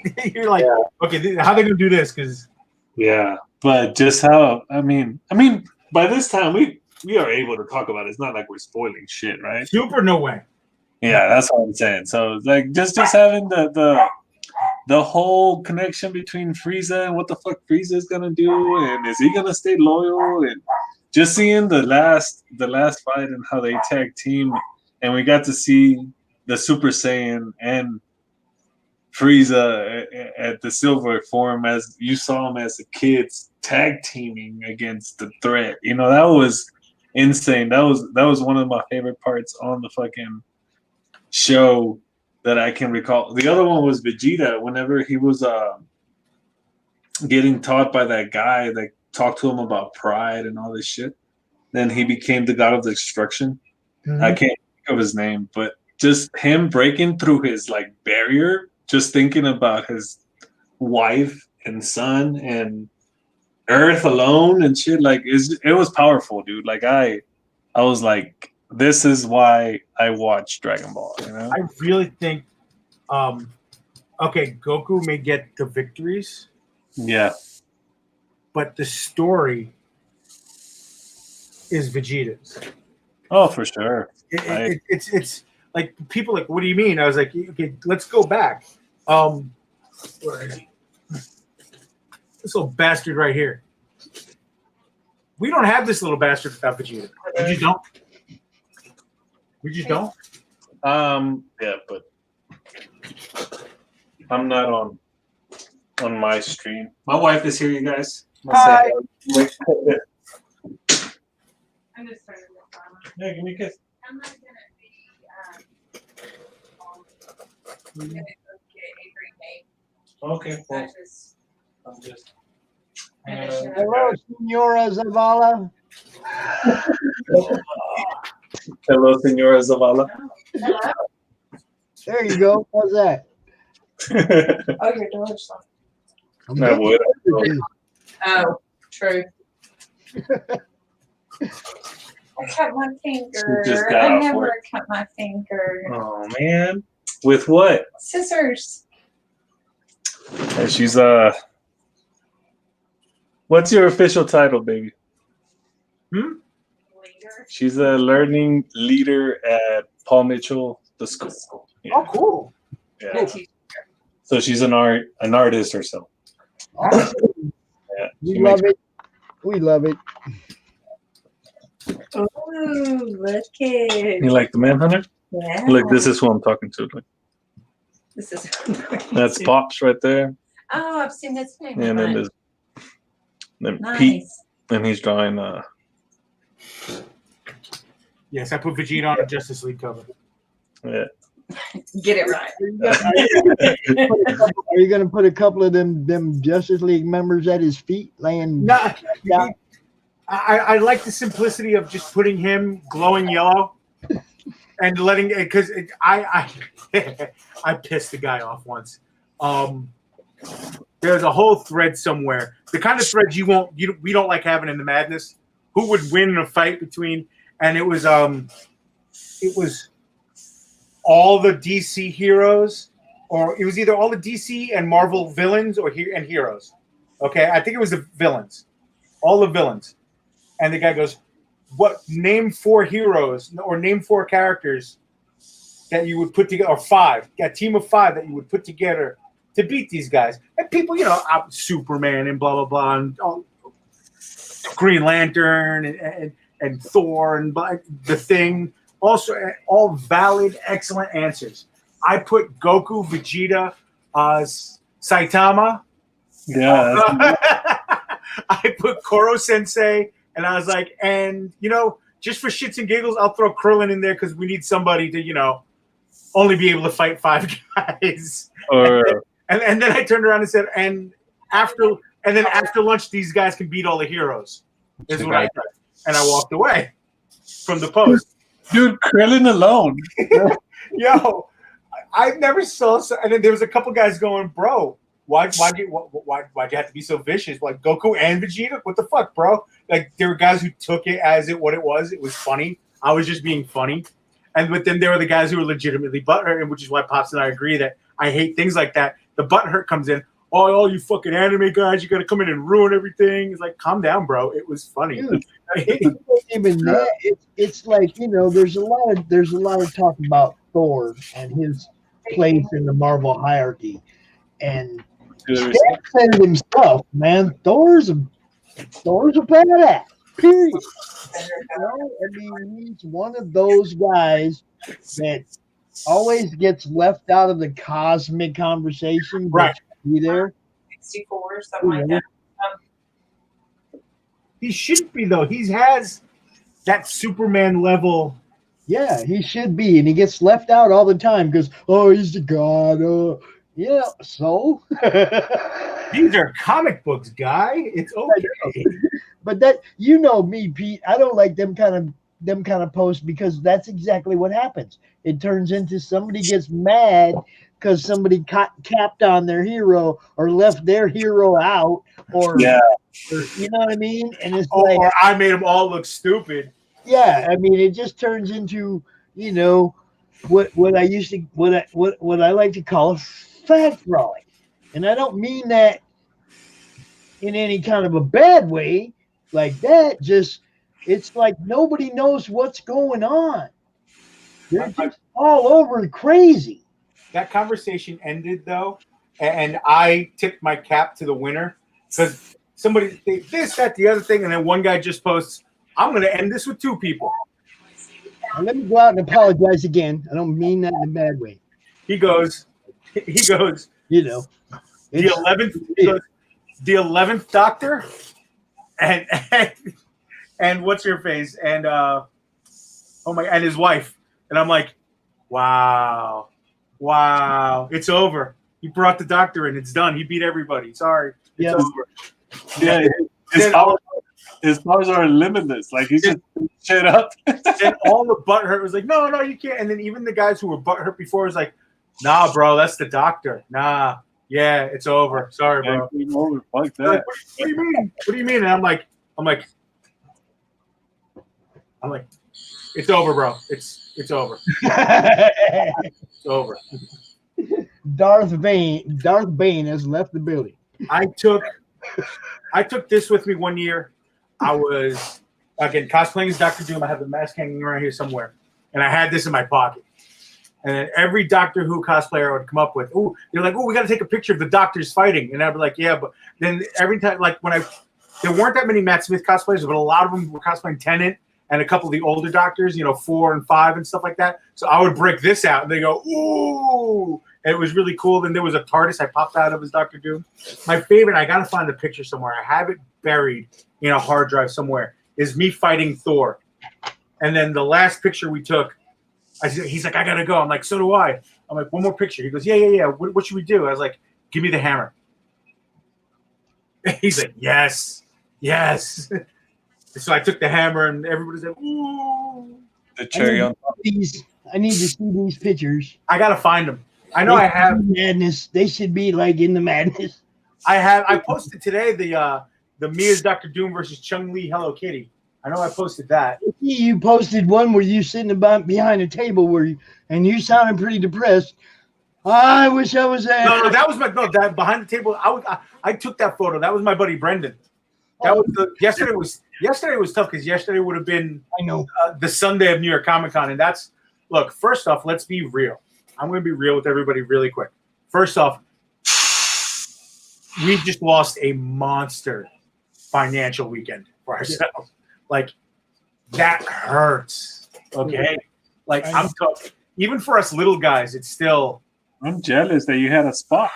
Yeah, this would have been our 6th year. Oh my God, I'm jealous. Period. So we fell into it by accident. My studio's name, Hellcrown. Max, what's going on, Mary Machine Gun? I can't wait to get into this book. That guy right there. Fantastic book. Yeah. Fantastic. I brought somebody else out here because she wants to have her say about Vegeta. Hey, what's up, guys? What up? Yeah, I'm lying in bed, man. I was just tired from this weekend. Because she got to party all weekend, right? Yeah, kind of. Yeah. I had to kind of party all weekend with my cats. Like, see, look at my little evil one right here. So, hi, Christy. I'm gonna send you that thing. I keep forgetting. Sorry. I wanted to have a nice little Vegeta conversation. Yeah. I have a gigantic pile of Geminis and stuff that I have to send out. So I try to go to the post office with one because the post office by me always has a huge line. Even this, I don't even mean COVID, just in general, always has a huge line. So I'm like, I just do all my shipping in one day, get it out, get it done. That's how I feel, man. But I do pirate chips. Come pick it up. There you go. Our studio's name is Fat Guy Inc. It's my buddy Brendan. I've known him for, I guess, going on 20 years now, maybe more. I used to be his bartender. And we always talked about comics and art. We had this in comic book shop and blah, blah, blah, whatever. We bumped into each other a bunch of times at New York Comic Con before, 2011, 2012, stuff like that. One year, I see him at a table, and it was his buddy's table. And they were talking, his buddy had a book, really wasn't doing that well. It was a kid's thing. It really wasn't doing well. So he said, why don't you come? He was going to go in with his buddy the next year, which is 2014. And he said, yeah, we'll go in together. They'll go in together. I'll stop by and say hi and pick up the book and blah, blah, blah. Because I was one of the few people that picked up the book for, whatever. So he was like, okay, cool. 6 months later, he's like, hey, listen, would you want to do New York Comic Con? I was like, yeah, I'll jump in with you guys. He goes, no. Would you jump in with me? I haven't heard from my friend. Yeah. I was like, yeah, well, let me know. 2 months later, he's like, this is 4 months away from New York Comic Con. Bro, if you're in, you're in. You got to tell me now. Because he's gone. He ghosted me. I'm like, fuck it. Fuck it. Let's get this done. We can say that we had a table at New York Comic Con and it's off the bucket list. Yeah. What the hell? Two idiots. Fat Guy Inc. was born. 2 idiots at a table not knowing what the shit we're doing. Prints, and then we end up drawing all weekend for people doing commissions, and it was fucking amazing. We had a great time. Yeah. We got bumped into a couple promoters from other shows. Promoters go to New York Comic Con, so they were like, "Hey, why don't you guys come and do our show? It's blah blah blah." So we said, "Fuck it, let's do another one for fun."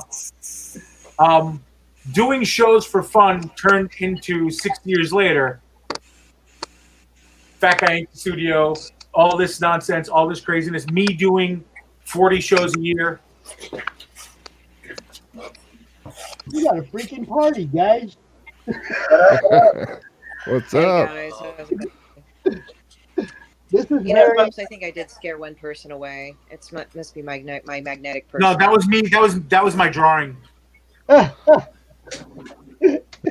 I had a second screen for drawing because I don't have a second camera. We were supposed to have a Dragon Ball conversation. Let me start a piece real quick. I'm a villain guy, so let me show you something real quick.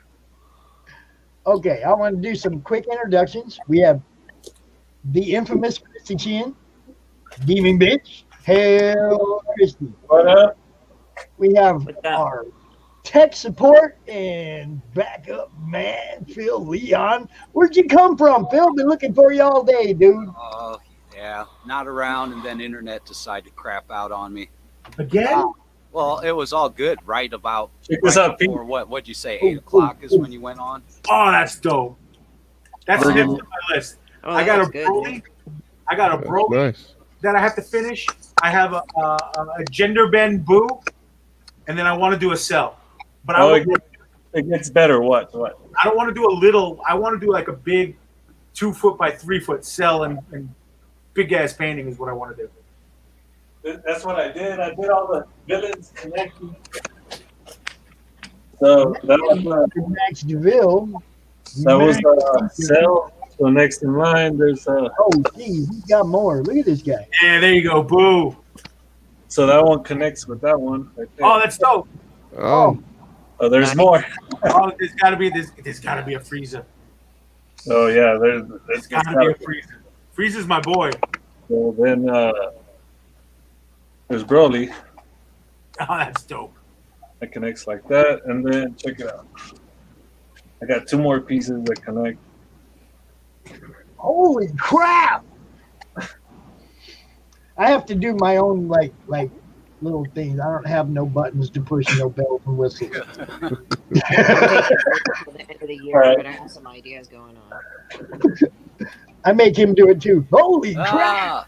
Ah, So here we have, Come on, man. This guy. Look at this. Oh, that's dope. See, let's see how it connects with that. I have. acrylic? Oh, acrylic. Well, that's And not then- acrylic, is it? It's somebody else. Last but not least, There he is.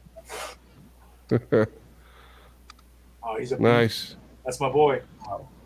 yeah. So all these connect. I did this for C2E2 this last year. I was there. My God, I had a blast, bro. I was right behind Greg Horn and the White Widow guy. Okay, that's we Right were. on, yeah. I was. Where the fuck were we? We were closer to where the AEW guys were in the front. Yeah, I know exactly where you're talking. Dude, I love that show. That show was so kick-ass. Look. Here's the thing. This is why I love what I'm doing. Once we started doing shows, your plan is always while you're doing, and that's your thing. Conventions are your thing. Your goal is to expand and grow your business and get to the next show and get to the next show, which is really weird for us because New York Comic Con was our first show. But whatever. I was like C2E2. I have to get to C2E2. I have to get to C2E2. I have to get to C2E2. We I got got one more person here we need to introduce over here in the corner, Mr. Max DeVille. Oh, hello. Hello. I don't just want to. This is like a very informal Monday Huh? Madness. We didn't really plan a. That's you the know, madness. we're just having a good time tonight. So That's the jump in madness. if you want to jump in, man. I ain't lying. This is like free for all right here. We're having, I we're got. having a good little nerd conversation. I got got a it. print done.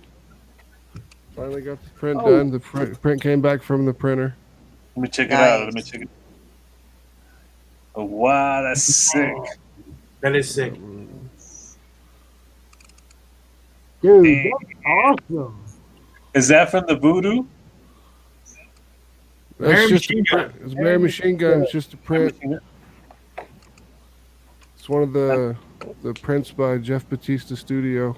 Oh, yeah, that cutout. I remember that cutout back behind you, man. Oh, yep, the cutout behind me. Yeah, it's awesome. Uh-huh. It's all dirty back there. I got a whole bunch of crap I've been moving around, trying to reorganize the house. You've been that guy. Cool. we kind of just been like playing show and tell, and acting like we got cool stuff, which we do. Yeah, like Uh, I'm not at my I computer gotta. today. I'm actually resting today. But, Yeah, your bed looks like prison bars. Oh, imagine what I can do. I'll probably be put into prison for doing half the shit that I do. Nah, you can say whatever you want. This ain't no PG-13. Well, I think I scared somebody off earlier by my comments. That's all I gotta say. No, that was my second screen for when I was drawing. Yeah, they got rid of it for me. Somebody that was in the comments that ain't in the comments anymore. Okay, news to me. I haven't been paying attention at all to the comments. Oh yeah, but I did draw a They're picture fussy. about it. I remember. I don't think I can see the comments. Let me see. All the way on the right, just click on the comments. Yeah, this is my first time here. So. Fucking mouse. There it is. Yeah. I watch it all, man. Let's see. We got Alan Johnson just posted his Indiegogo. Oh, they're up? Yep, looks like it. Oh, nice.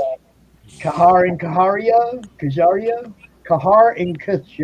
I've been meaning to message him. I got to talk to him about a couple things. Yeah, and his stand in. Yep, he did a stand today. He did a sale today.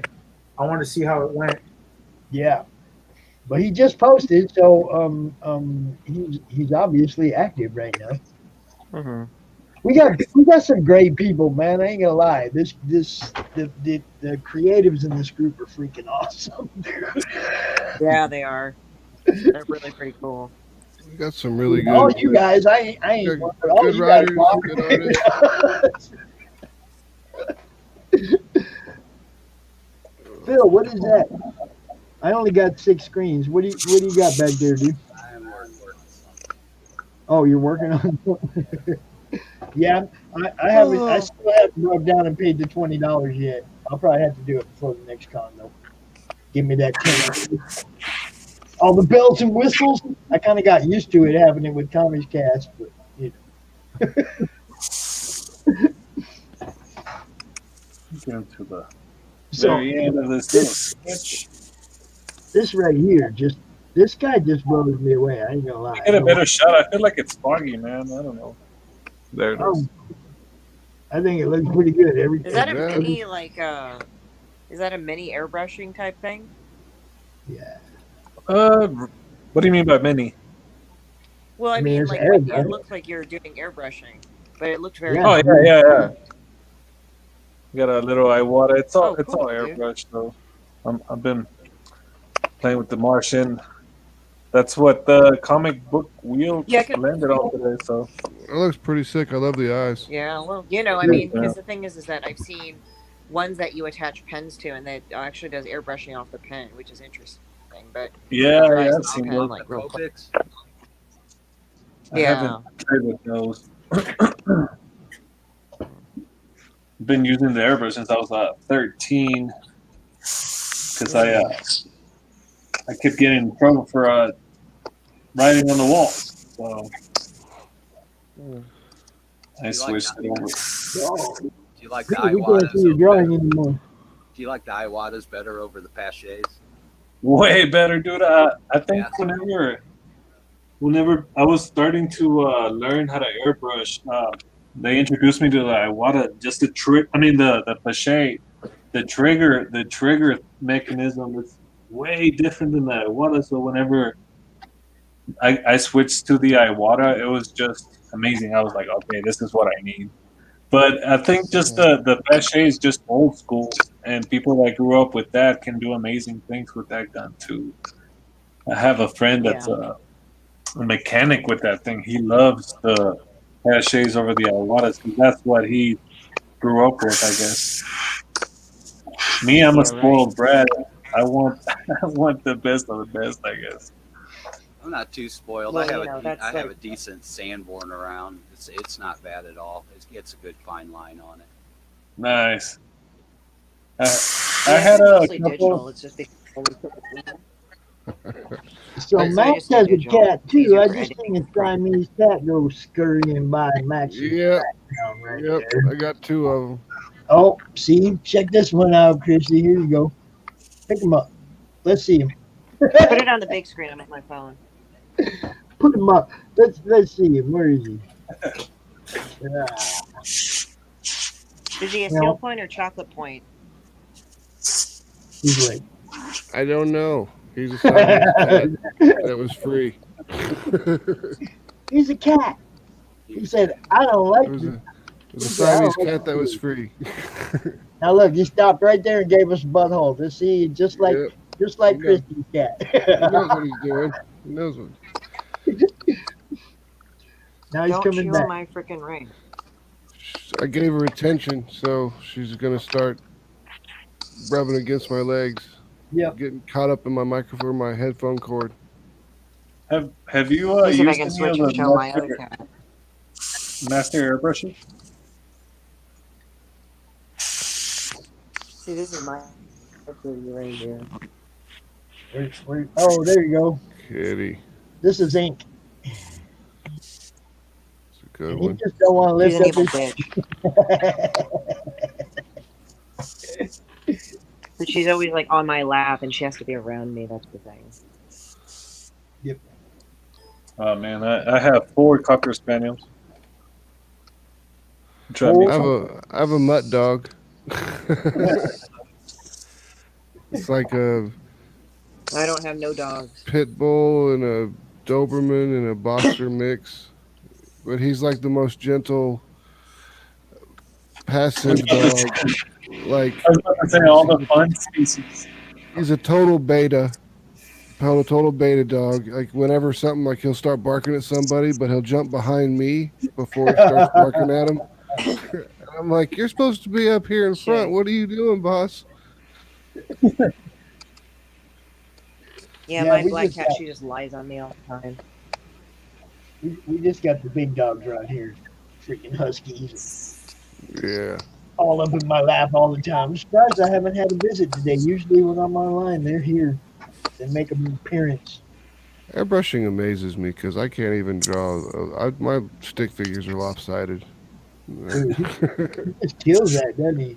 It's like, that's what I'm saying. It's like every time I see him live, I just stop right there. Oh, Martin's on. Well, what's Martin doing? No, I appreciate that. It's a dying art too, man. I've seen more artists now use the airbrush as a tool. I don't think I see a lot of people creating a whole piece with just airbrush. I see it, shadowing and background fuzz and stuff like that. I don't. I see people do it on like cars, on Yeah, motorcycle tanks, on gas tanks, on motorcycles. I never see people doing it like this. No, Yeah. I've never seen people doing it on the cover. I've seen like you said, like on vehicles or on motorcycle tanks or Oh, don't something. forget T-shirts. Remember the big craze with T-shirts and airbrush back in the day? Spray painting, like or face paint, makeup. I've seen people doing a lot of makeup with them. Hey, let me show you something I did yeah. about fucking almost 10 years ago. I think this is talking about T-shirts. Let me show you something. And after this, I'm probably going to cut out because I didn't go to bed again. I didn't feel so well this week. Dang it, girl. I keep telling you. You gotta get out of California. California is what makes me alive. The demon blood is strong in me. It keeps you pussy, Well, you saw my artwork last week, Pops. It was magical, wasn't it? Yes, it was. That's an airbrush I mean, you were T-shirt. so surprised you fell out of your chair. This was an all white shirt I did about 10 years ago. Nice. Nice. Before there were zombies. Right? Say Ooh, sorry. it. Say it. Before there were zombies. And then the back. This one's crazy. I can't believe I still have this piece. Nice. Come on, man. Oh, that's cool. Now I This want to. this happened as an accident. I spilled a bunch of black ink, and I thought I had ruined the shirt, and I was like, "Fuck it, I'll just do Venom." We could just make Yeah. venom out of it. Yeah, dude. That was a whole But almost 10 years Deadpool ago. and was it Moon Knight? Yeah, Beast. this dude's lucky he ain't my neighbor. He'd be drawing for me all the time. Yeah. Yo, man, can you just draw it all over my I would love to see some of your work. If you have a Facebook or something like that, I would love to see some of your work. Mine, yeah, you could go to Christy Shannon, Friends with Pops. You can take a look Okay. at the thing too. She's You say you're all digital? Hmm? You say you do digital? Yeah, I do digital. I draw digitally. I do analog too, but I do digital like for my comics and stuff. Just because it's a little easier for format. For sure. I'll check it out. Yeah, you're welcome to friend me on Facebook. Awesome. All right. Digital art has. She does a show pretty much every weekday, almost every weekday, 3 o'clock, and we put it in the madness every day because Yeah, I need to stay more in touch with the madness. I've just been stuck doing my own work. So I mean, if you got the whole thing is you do your work, you just make sure I can see it so I can show it to everybody else. for That's sure. my job. You guys just got to make sure I can see it so I can show it to everybody else. You know, For sure. I got to be more online. I kind of do a thing like I do a lunch hour, and I just show people that I draw and whatever the fuck comes out of my head. And Pop says he's actually fallen out of his chair a couple of times in some of the pieces I've done. dude. I saw one the other day. As soon as I popped in, okay, because I was doing something. Oh wait, Christy's on. Run over here, turn on, and just almost fell out the chair. Man, I laughed so hard, dude. Yeah, don't make Christy mad. Don't make Christy mad. her pen is sharper than my lightsaber, bro. I definitely like get mad. I mean, it's not like I just get mad and I draw, but when I get really, really annoyed and pissed off, it's just like, nope, I'm gonna draw now. All right.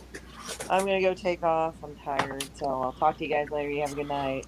Good All night, right, you enjoy your evening. Bye, guys. Christy. I'll Peace. talk to you tomorrow. All right, bye bye. All right, see you. Okay, now we got what do we got going on here, Phil? Oh shit! Here, let me zoom in or zoom out. I like that. Trick or This was treat. pencils from Greg Kimmett. He sent them over, and Greg is so good. Yeah, he is. I threw that on, took the pencils and go straight into the colors. And that's That what is I'm at sick. right now. That looks good. I like it. You guys don't understand how much I love what I get to do. You're lying. You don't understand how much I love being able to do this. That is so badass, dude. Look at that. Wow. Yeah, I like. We put a lot of detail into the. Golly, zoom in a little, boy. That's fucking sick. Yeah, here's even without. There's the straight up pencils. That is badass, man. Good job, dude. That's fucking sick. Well, thanks, man. Yeah, Sure. I'm kind of just using a lot of soft brush in this too. It reminds me of airbrushing. I kind of dab it over that soft Yeah. style in. That's fucking sick. Kid. So check it out, guys. Right now, the madness is 2 members from 1800, and we are 11 days from being a year old. That's good. That's And he good. never didn't pay for any of it. It's all been, I mean, we've worked and, we've worked at it. We've had seven cons now. I mean, everybody's killing it. The whole group is awesome. Yeah, see if I can figure out how to run this thing and invite some people here. We There get go. 5 more members or 2 more members, and we're 1,800. I'm like, that kind of blows me away, guys, because I ain't gonna lie. When we started this group, I figured like we get a couple hundred people up, pay attention to what Pops has to say. That's about it. What do you guys think of the cone hit? Dude, I like the whole thing. I mean, I try to mash the newer version with the older version. You know, I didn't know if that was like too much. I just don't want it to be too weird. Too Nah, weird. it's cool, man. Especially like all that highlights and stuff you got on his noggin going on. dude. Yeah, dude. I started telling myself not to use white for highlights anymore. I bought this electric eraser, and like I bought illustration airbrush paint because I didn't know there was a difference because I use Createx a lot of times. Yeah. The illustration airbrush paint is more acrylic-ish. I think that it's almost powdery. I guess when you airbrush it, that allows you to erase. You see that right there? Yeah. And I don't have to come back with white. Now that beta. Yeah. I use what do you call it? Reductive. I do kind of the same thing. I'll go back in and erase areas to give it a little bit of light. And Yeah. See, and I was guilty of using a lot of whites, and it makes the painting look fake. You know what I mean? Yeah. Whenever I would come and highlight with white on top, my wife told me, she was like, "Why do you do that?" And I'm like, "Well, it makes it highlight." And instead of painting, I work with the space and try to like just take away from. I like to try and use a lighter hue as much as possible. Yeah.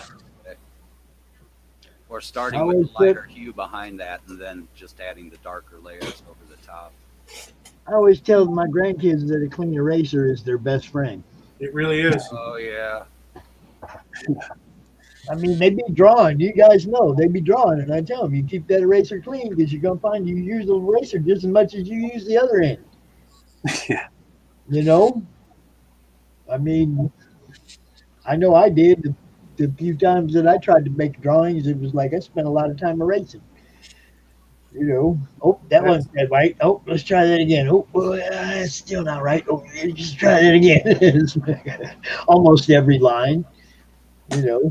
It depends on what you're doing too. Like some of those lines are essential. I think that I'm guilty of always trying to sketch clean. Try to like come out clean. But I like having my hand loose and playing with scribbles and shit. Of course, you can't do that on a cover because people are so picky about the covers nowadays.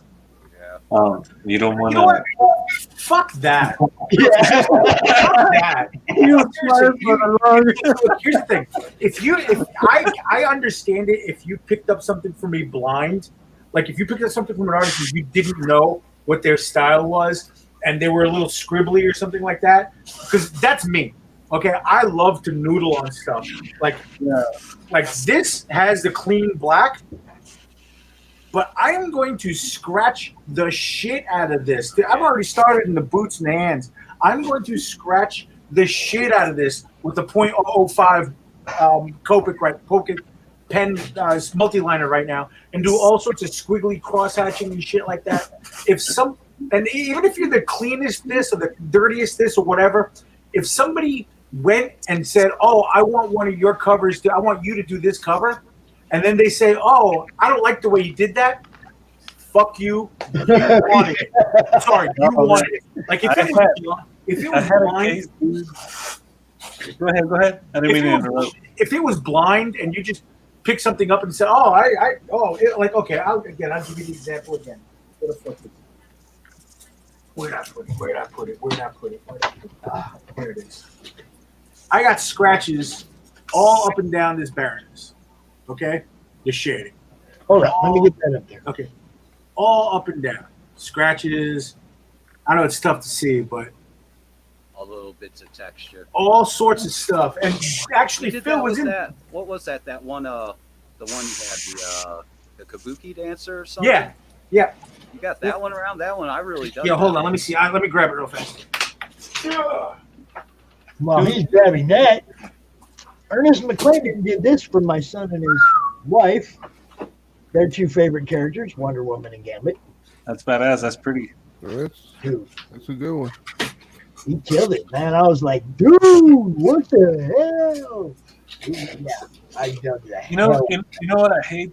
When people send me covers, bro. When people send me covers and like I paint on them and shit, and they get them graded, because this grade for me, this grading shit is bullshit. Like I don't know how sometimes it's a 9.8 and I have a crease like right here. I don't get it. But anyways, people get mad at me like, or not mad, but they complain like, "Oh man, it came back at 9.6." Dude, it's about the fucking artwork. In my eyes, I'm like, fucking focus on the art. You know? Since we have our free to see, I scribble Nice. That's sick. and scratch and stuff like that. That's me. But I get it. If you don't want that, don't buy it. But if you go, Pete, I need you to do this. Okay, cool.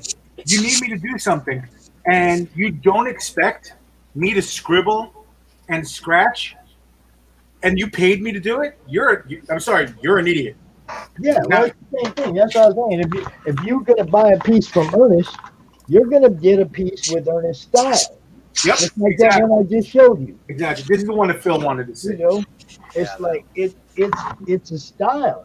You pick somebody up by their style. You go, oh man, Yep. I love the way Is that one where person you had draws. That's badass. Yeah. in there. You know, I love the way that person draws. I want them to draw something for me. Exactly. That's how I feel. That it should be about the like. You It's, want this style? and as cocky as it sounds, it's about us. You know what I'm saying? Because Yeah, like it really is though. you go into the show and you're like, oh man, I don't know, I'm gonna use me. I like how that guy airbrushes, you know? Yep. And then so it wouldn't like for me, it's like I wouldn't settle. Like if I like it, I want it, I'm gonna go for it no matter what. Like if I like it enough. So don't come at me like, oh man, it's badass and shit, but it came back in 9.6. Like the comic is more important than what I just did on it. You know? Look, the Like, grading thing. Yeah, dude. Like Look, that's if the somebody shit. wants, this book. If somebody wants to grade something, that's cool. But you know what? Then I'm past it. It's beyond me. Because I've done books where guys have taken them off. Like the guy who commissioned. I have this one guy. He commissioned me to do 7 books for him over the course of a 3-day show. I'm like, Shit. bet. You just paid for my show. Everything else is pure fucking money. Bet. And Sunday when he picked them all up, he picked them up with the CGC guy in tow. And they graded them all, and they were all 9 whatever. Now this guy just wanted to grade them just to grade them, because that's his thing. He likes having it graded and protected, because it's like he says it's the way he frames his comic book art. Okay, fine, cool, that's his thing, whatever. I'm not going to be mad at somebody for their thing. I'd be an asshole at that point. But that's his thing. Okay, cool, do your thing, whatever. But yeah, the guys who'll get something graded and then go, oh, well, this only graded at an 8.8, and I don't know, I think you should. I'm like, I didn't tell you to grade it. I didn't tell you. I had a guy once, this is years ago, it was really funny. I had a guy, I'm not going to say where he was from because it'll give it away a little bit too easy, but he commissioned me to do Yoda having a lightsaber battle with a Sith Stitch from Lilo and Stitch. Okay, we agreed on a price. I drew the shit out of it. Did it in about 3 hours at a show. He came up to pick it up because it was a slow show. There really wasn't going on, so I sat there and I drew it. Whatever. He came by. Oh, this is fucking great. I love it. Blah, blah, blah, blah, blah, blah, blah. 45 minutes later, he's like, listen, I think you did it too fast. And I don't really think you would. I don't think you put enough energy into it. And I think I was like, well, bro, I'll give you your money back. Give me the piece back. Or if you want, I'll redraw it if you'd like. I'd be happy to do that if you'd like. Whatever you'd like. And then we settled. I just gave him his money back, but I told him to give me the piece. He's like, oh, okay, I just don't, I just didn't. And then luckily, because it bothered me for a couple hours. Luckily, a friend of ours knew the guy and knew the group he was with, and his wife had given him a hard time about buying art. All right, I gotta You move, have- That was the whole my point. soapbox over here for a minute.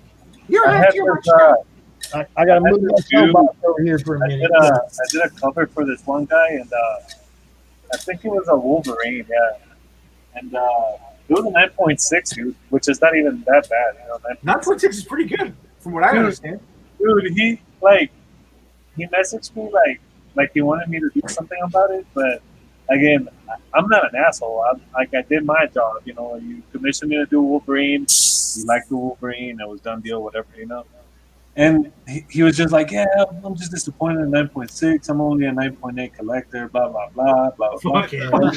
And you see, I'm just sitting there like, oh, okay, well, just going along with it because I'm not gonna do shit about it. Like you already paid me, like you already have a I'm a product. 9.8 collector. Yeah. So he tells me, he's just like, you know what, bro? Do you want this back? And I'm like, are you gonna send me the slab like for free? He was like, yeah, because I only like collect 9.6. I mean 9.8. I'm like, yeah, dude, send it back. I'll take that shit back. I gotta do it. I resold it, even for more because it was slab. Like this guy is just ridiculous. Why the fuck? Yeah. This is my problem with slabs, and I'm going to tell you because I'm an old school guy, and I remember when this stuff first started happening in baseball cards. Okay, it had to be perfectly centered and whatnot. It'd be Yeah. graded. Yep. Okay, it would be graded, and then somebody thought, "Oh, dude, we should do that to comic books." My problem with this is there are no two people that will see every flaw to the same degree. Yeah. It's very You have subjective. 1,000 people grade comic books. There is no format that guarantees that your 9.8 and his 9.8 are 9.8. There's nothing. That guy, me and that guy are not going to see the same flaw to the same degree. To me, it might be a 1-point tick. To him, it might be a 2-point tick. To some other guy, it might be a 3-point tick. There is nothing that teaches all these different people, even in one company, how to grade exactly the same. There's no way to do it. There's no formula for it. It This is doesn't actual. exist. Okay. So, with that being said, somebody went, okay, well, we can do this, man, and then we can say it's worth more because it's graded higher. Cool. If you want to buy into that, but there's no way you're going to tell me that my 9.8 up there in a frame is worth any more than your 9.8 that's in a slab. I never bought into the wrap it in plastic, it's worth more crap. If it's a 9.8, it's a 9.8. And the value is the value of a 9.8. Now I get if you want to encase it and shit like that's cool, but But I to mean, come it and doesn't, just be like, it doesn't make it in better condition than the one I have that's a 9.8. especially when it comes down to these sketch covers, because the sketch covers, Yeah, that's a again, big people are gonna create on it. Like, what are you gonna tell an oil painter, right? Like, let's say I painted in oils, right? What are you gonna tell a watercolor artist that's gonna water Well, this that's shit what I'm down? saying. They have to handle it. Of course, Exactly. It's sacred too. Does You that know, make why would you even grade that? I mean, wrapping it up is cool. Preserving it is one thing, but to grade it and to blame the artist for the condition of the book after the artist has to handle it. Bro, look what I'm upset that they ding me for pencil marks on my cover, First off- on my sketch cover. the mini prints are coming tomorrow. I have a gigantic print order coming tomorrow. But whatchamacallit, here's the thing. You guys saw me today, and I showed you two different books. This face, I used this piece of sandpaper to erase this face today while we were in this stream. That probably took this all the way down to a 0. Yeah. Okay? You know how many This- people This, me shit for just taping this shit? yeah, A lot bro. of people just like, I dude, what the fuck? Now, people have seen me in streams and they've asked me. I'll put, especially for this one because there was a lot of ink on this one. I'll put a piece of scrap Bristol paper behind it like this when I'm drawing, so it doesn't leak onto the cover of the comic. You know, I'll put it on like this, so it doesn't leak onto the bottom.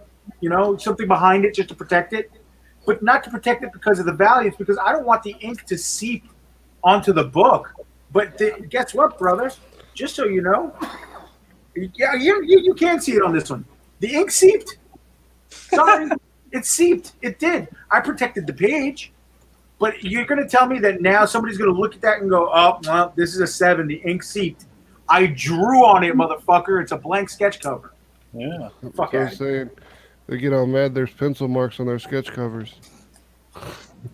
Well, that's what it is. It's a Pencil fucking marks all over this. We I drew know. on it. I know. That's what I'm saying. I mean, that takes it down to, was it very fine? I think. Whatever it it is. can I be. drew on it. I just drew on it. It's what I do. And then. What's the difference between that and like doodling on the inside when you were a kid? Here's the thing. I mean, for a grader, really. We're Yeah. going to take this blank cover. We're going to take these blank covers. Okay, hold on. I'm going to pop out another one. Take these blank covers. Okay? I'm going to do this one. Somebody's going to do that one. I'm going to do this one. Me, No Name, Underground, Pete has a studio called Fat Guy Inc. I'm going to do this one. This one, Jim Lee's going to do. We both draw the same 90-degree angle straight line, and that's it. Okay? He erased a couple times. I just drew it. His will get graded higher than mine. We drew the same fucking line.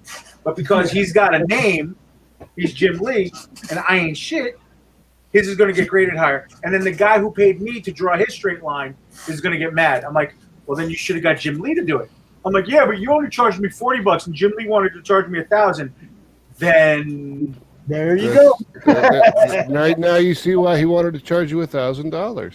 you know, and that falls into the art world too. Like, because I deal with a lot of gallery stuff and stuff like that, and I'm doing all A sorts banana and a piece of duct tape, I'm man. doing all sorts of big ass acrylic paintings and stuff, and then some guy who modern art somewhere along the line, somebody took the smart people who judge modern art, and somebody gave them a ride and suckered them into thinking a 3 foot by 3 foot canvas with a red dot on it is art.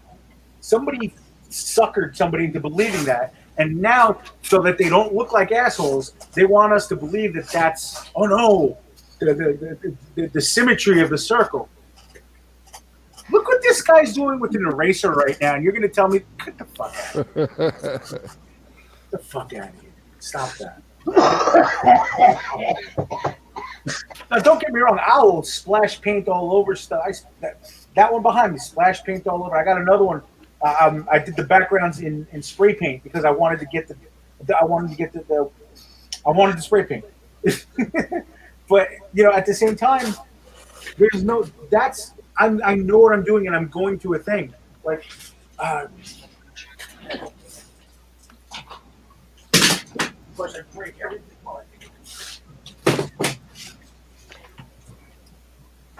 You having fun, Max? Yeah, having a good time. I'm just listening to Pete go on his rampage. I have to. It's art. If people want to talk, like, art's so subjective. I drew this at an art show. Pick it up. Okay, I drew this at an art show. This is ink and a marker. This is ink and a magic marker. I barely penciled this, and then I shaded it at a show. I did the same thing with the Joaquin Phoenix Joker piece. That one sold because it was right when the movie came out. But there were guys at that show. I brought a couple of them into the pre-show, Jeremy Getkid and a couple others, doing these amazing portraits and amazing this and amazing, whatever. And that's great. That's cool. But the cool thing was nobody was judging his to mine because you can't do that. It's subjective. I'm not gonna judge. Like, okay, I'm not gonna take his Martian Manhunter, this undone Vegeta, and then the print that Max had for a Mary Machine Gun, and be like, well, this is a 9.8 because look at the angles over here, but this isn't because look, he's got tape on the cover, and then he used sandpaper, so his is a 1.1. Stop it. It's what people like. It boils down to it. I'm going to stop my rant. Art is in the eye of the beholder. So you could. It's very subjective. You could have the Mona Lisa and dogs playing poker, and the value is going to be the guy standing in front of it going, "I want that one." That's the value. So for me, obviously, I pick dogs playing poker. I think that's what I would prefer. But that's where the value is to me. Like I prefer that painting as opposed to that painting. And to try to these guys trying to judge comic books or draw sketch covers the way you judge a baseball card or the way it's apples and orange. You can't. That's why I don't like the slabbing thing. And then it gets deeper than that for me because I don't like a lot of the guys who run those tables, especially at cons. Some of those guys are scumbags. Okay, look, I think personally that grading is a scam, and I thought it was a scam from the beginning. Fair. Because, like I said, your 9.8 wrapped in plastic over there on the wall is no more valuable than my 9.8 that's in this filing cabinet right here without plastic on it. To me, there's no difference. If they're both in pristine condition, wrapping plastic around it only means you spent money on it to me. But It doesn't mean it's I'll worth be more. completely honest with you, Pops. You know? Your 9.8 is probably safer than the other one because it's been in your filing cabinet the whole time. That guy had to have 3 or 4 other guys pick it up, open it, do all sorts of shit to it. Around, yeah, whatever, yeah, exactly. I was wondering how much damage they did when they were degrading it. Right, exactly. You know, exactly. You turn the page wrong. Yeah. You get a little complacent because you've been doing it all day at a con. You know. Yeah, that too. But I mean, it's like I said though. There's no two people. Pete and I both we're pretty specific about stuff. I'm gonna say we're both pretty. You know, this has to be this way. If we both looked at the same book, there's no way we're gonna see it exactly the same way. Nope. No. Everybody. Even if we agreed on how we were going to do it ahead of time. I think we'd be closer with baseball cards than with comic books.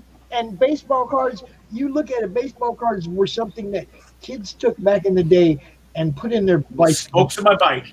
Okay. Yep. Okay, that's what we did with our baseball cards. We didn't think about condition. Yep. Even though we collected the hell out of them, we didn't think about condition. It never occurred to us that, oh my God, we got to keep this perfect. Yeah, we had books for them and stuff. We still took them out, traded them with our friends, screwed off. Them. You know, yeah, I mean. Here's the thing. This is where my thing with the slab guys and all this stuff. It's the speculators that ruin it. These guys aren't collectors. Yeah. That's what happened in the 90s, man. Yeah. These guys aren't collectors. These guys aren't, oh my God, I love these stories. Oh my God, I love this artist. Oh my God, I love this. No. These guys it's whoever has the bigger dick. It's even worse than that. These guys are speculating. These guys are basically brokers, and they're trying to invest on the future of this, on our work, based on what they think it's worth. Now, like, I'll give you a perfect example. I was at a show. The guy turned around, and now you guys know I've talked about it all night. You hear me talk about it. I love cosplay and cosplayers and blah blah blah. I think they're an important part of our culture, just in general, but in what we do. Segue. I'm actually looking for a cosplayer to play Mary. I know quite a few, so I'll show them around to you. I have already 3 in mind. I'll throw a couple ideas at some people, and I'll show them the Kickstarter. All right, cool. If you just say that in the group, post your Kickstarter and say, looking for a cosplayer, you're probably going to get some. Yeah. There's a whole different world. I have a whole different world. Well, one of the things, we kind of wanted her to be a little bit local. I mean, it doesn't really matter that much because Kansas City. Where? Kansas City's dead center of the country. Yeah, probably somewhere near cosplay. Kansas, Missouri, or Kansas side? Missouri side, not Kansas. There's a guy that I know that's also a writer that's is one of the Renfest assistant directors. He's got a lot of cosplay people that work out in there. Possibly, I'll talk to him and see if he can hook you up with somebody. Yeah, that'd be good because we want to have her at events. We want to have her actually come to events with us and be there. We already have one to play Charlotte, and if we can get married to, we'll be good to go. I'm looking for a comic book shop in Kansas, bro, to start my tour. You guys are both local to Kansas? each other. Did you know that? Do you want it to have to be in Kansas or Missouri? It doesn't. Well, I'm from Colorado, and I kind of just want to start like since it's the next state's over. It wouldn't matter if it's Kansas or Missouri because it would be like one after another. You I know, mean, I can get you in stores in Kansas That would- City easily. that would be sick, dude. Do you have Facebook, or how can I get a hold of Yeah, you? you can get Facebook. You just look up Max DeVille on Facebook. We're all in the madness. We can all find each other in the madness. That's true. Wow. Sure. Or you could look at like one of the 650,000 times I posted that my Kickstarters or my Indiegogo's going. We For are sure, that would all be in sick. the madness. It brings people together. I love the madness. I don't know what to say. And here it is. I think I'm pretty much done with the Manhunter. Nice. That's not bad. That's like 2.5 hours. Not quite 2.5 hours. I like the depth between the shoulders. One, you can tell that he's like standing on the side, Yep. but it's not Yeah. flat; it's deep. I like that. Yeah, it's got the perspective's good. I really like that erasure thing you were doing. It really brought a lot of that stuff on the forehead out. Yeah, I needed to do something that it was really, really foggy at the point. So, like the little lighting effect I did right here too. I needed that right there. Yeah. I like the eyes from the beginning. That was cool. Like just the lines from on the bottoms of the eyes, how it just the mixture, how it blends in. Thanks, That man. line there, that's freaking it's awesome. Sometimes that's type of thing you can only get with airbrushing. Yeah, yeah. I try to break my head a lot because I've been trying to play with gouache. You know, I love doing like small details with that kind of paint and stuff. And I try to do what I do with my airbrush with the gouache, and it doesn't work. So all this like tone blending, because like you could if you were painting, you would use like 3 different tones of like sepia or whatever. Yeah. And the airbrush just does it all in one shot. It's just I don't know. I really enjoy the way you can grab textures and still make it smooth. You know. Yeah. Dude, I have a fast one. as always, Martin, you freaking killed it, dude. Hey, thanks, man. Thanks. I'm gonna start doing more of these sepia ones. I don't know how long I'm gonna keep doing it, but I'm gonna have like a blue era and a red era because I think some of the characters, for example, I don't know, Mr. Freeze. If I paint Mr. Freeze all in blue, you know, would be sick. Yeah, that'd be good. What about have you ever done Angela? From Spawn? Yeah. No, I haven't done her. Ooh, there you go. Do Hellboy. Hellboy would. And do Hellboy in red.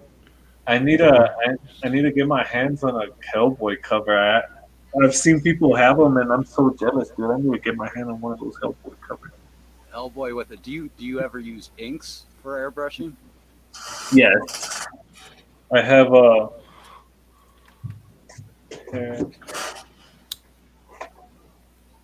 they're acrylic inks. Okay. They're my by Montana. It's like the spray paint I used to use. These are pretty good. Gives you a They- good saturation. Yeah, definitely. Nice and solid, and it covers all. So if I was working on a black space, this would definitely show. Look at that. That's sick, dude. I like catching Phil by surprise when he doesn't expect it. I don't mind. You can see where I went. I've added some highlights, doing some subtractive and additional stuff, kind of like airbrush. Well, since we're hanging out, I'm gonna I'm gonna work on something else. There you go. I'm gonna put a Venom that I'm gonna work on tomorrow. Now that one won't be sepia. That one will be all color. I'm gonna put it back up here in a little bit. It's a nice little bust that I got commissioned to do. Here you go, Pops. I want to send you a picture of the Cardinal. We haven't released this picture yet. Uh-oh. More for my stuff nobody will ever see file, or nobody will get to see yet file.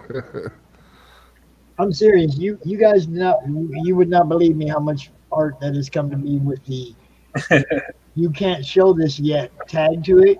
I have a whole I don't file. care if you show it. Move. I have I a don't whole care if you show file it. of stuff that I can't, at the time I received it, I couldn't show it off. Of course, later on it was released. Hey, I gotta say, this is know. badass, dude. I haven't really done a live stream with other artists and on the stream, so I gotta do this more often. I feel like I was more productive today than when I do my live show.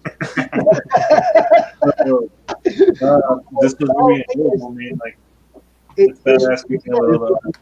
If we get Phil's fans watching and Max's fans watching and Pete's fans watching and your fans watching, then y'all get to bounce your fan bases off each other. Yeah. That's what I try to do. That's what the whole CromCon thing was about, really, was, the comic related madness was just about everybody bouncing off each other's fan bases. And as you can tell, just the group keeps growing a little bit at a time as a new artist joins, and then his fan base finds out about it and they get up in here too. And it's fun. Oh, look, here we go. Look what he's gonna do now. Oh, I probably won't start airbrushing. I'm gonna keep sketching, but Oh, look at that. See, that's the kind of stuff where I'd be going, man, that could cost me some rounds of golf right there.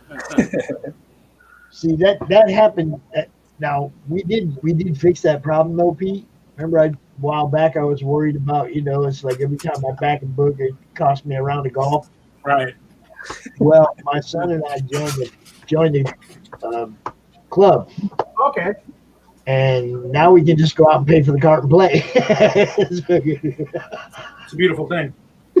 Yeah, I mean, do you guys think that the teeth here is overkill?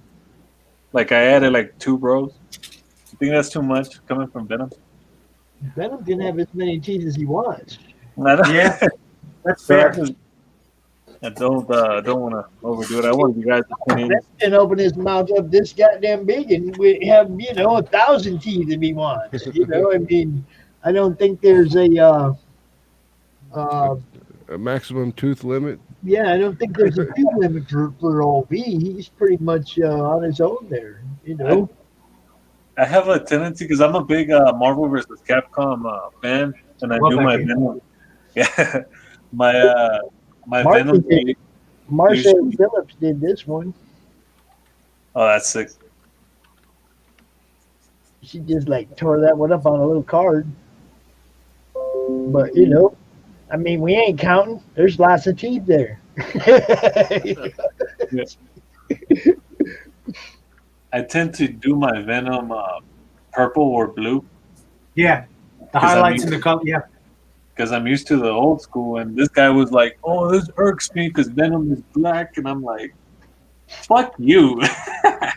light reflects, bro. It's.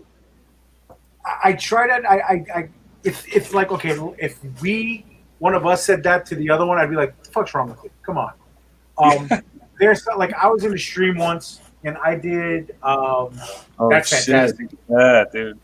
I did a photo. I was drawing Goku punching, coming at the screen to punch. So his right arm was all the way back, getting ready to punch, and his left arm was all the way in the front. So obviously, perspective.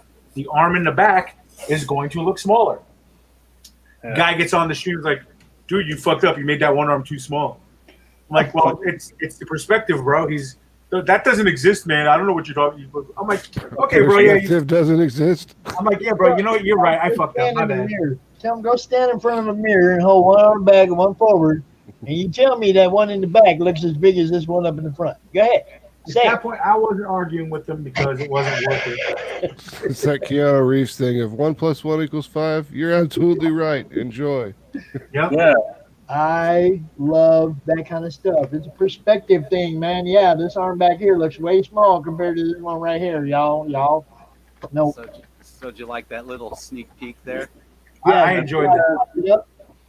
My thing, I've always wanted to do stuff like that, but I can't fit a battle scene in here and try to paint it with my airbrush. That small, because like whenever people commission me to do like two bodies, for example, that here, let me show you this Street Fighter one. They don't understand that I'm airbrushing the size of a fucking quarter. You know? Yeah. It's like this face trips me the fuck out. This little face right here. Let me get that. Yeah, you guys. Yeah. Well, that's one of my favorite characters ever. Morgan. It's just tiny to airbrush and like. Yeah. Well, have You you know- airbrushed miniatures before? No, I haven't like statues and stuff like Yeah, like the little tiny like wargaming stuff. No, I haven't. I've always been curious about them, but I've never done those little. I know people that do, and it's pretty impressive to watch. They airbrush them too. I mean, I just I painted them with just brushes when I was younger, but That'd be meticulous, man. Yeah. it takes a while. It's all about building up layers. Yeah. Yeah. Get that detail in with like a really fine brush or whatever, man. That's Single Single bristle hair. brushes. Yeah. Yep, single bristle brushes. No lie. There's like thickness to mine. Thank you. Just so you can do eyeballs and stuff. Yeah. I did. I finished The Martian, baby.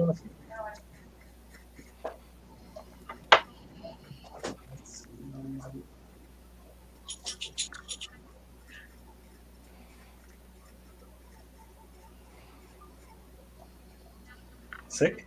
Where'd everybody go? No, I'm here. Oh, yeah. It's just, Somebody sent me something I had to look at. Wow. can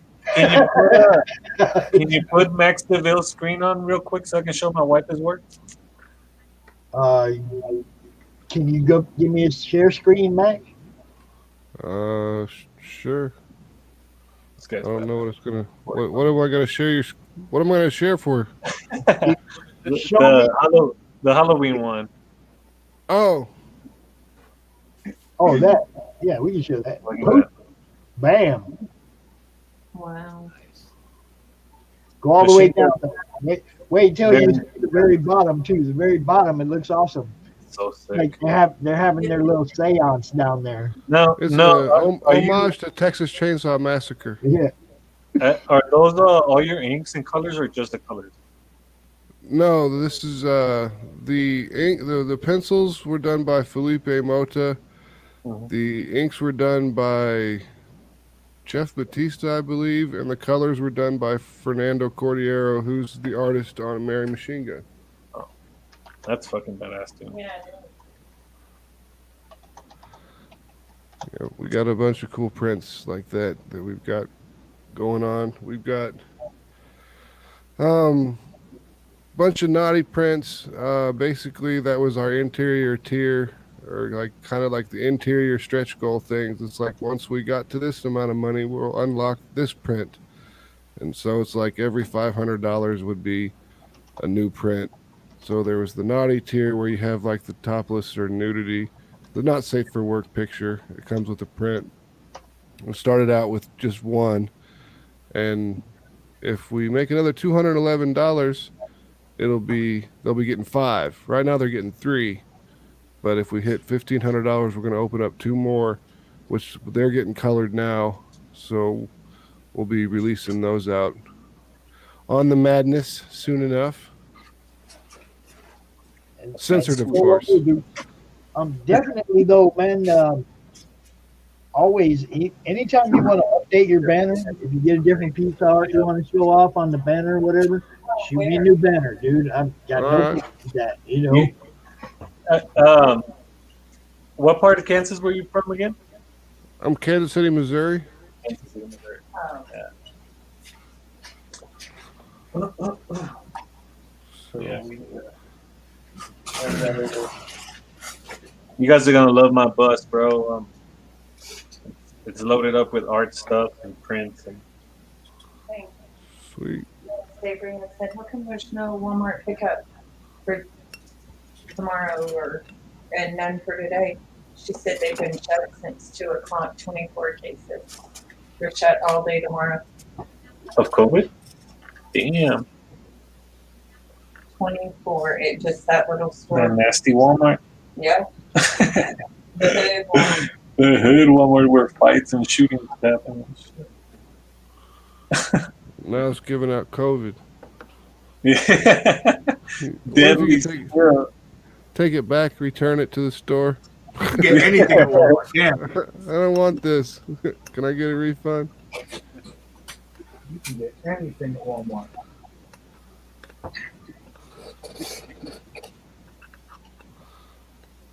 Anything.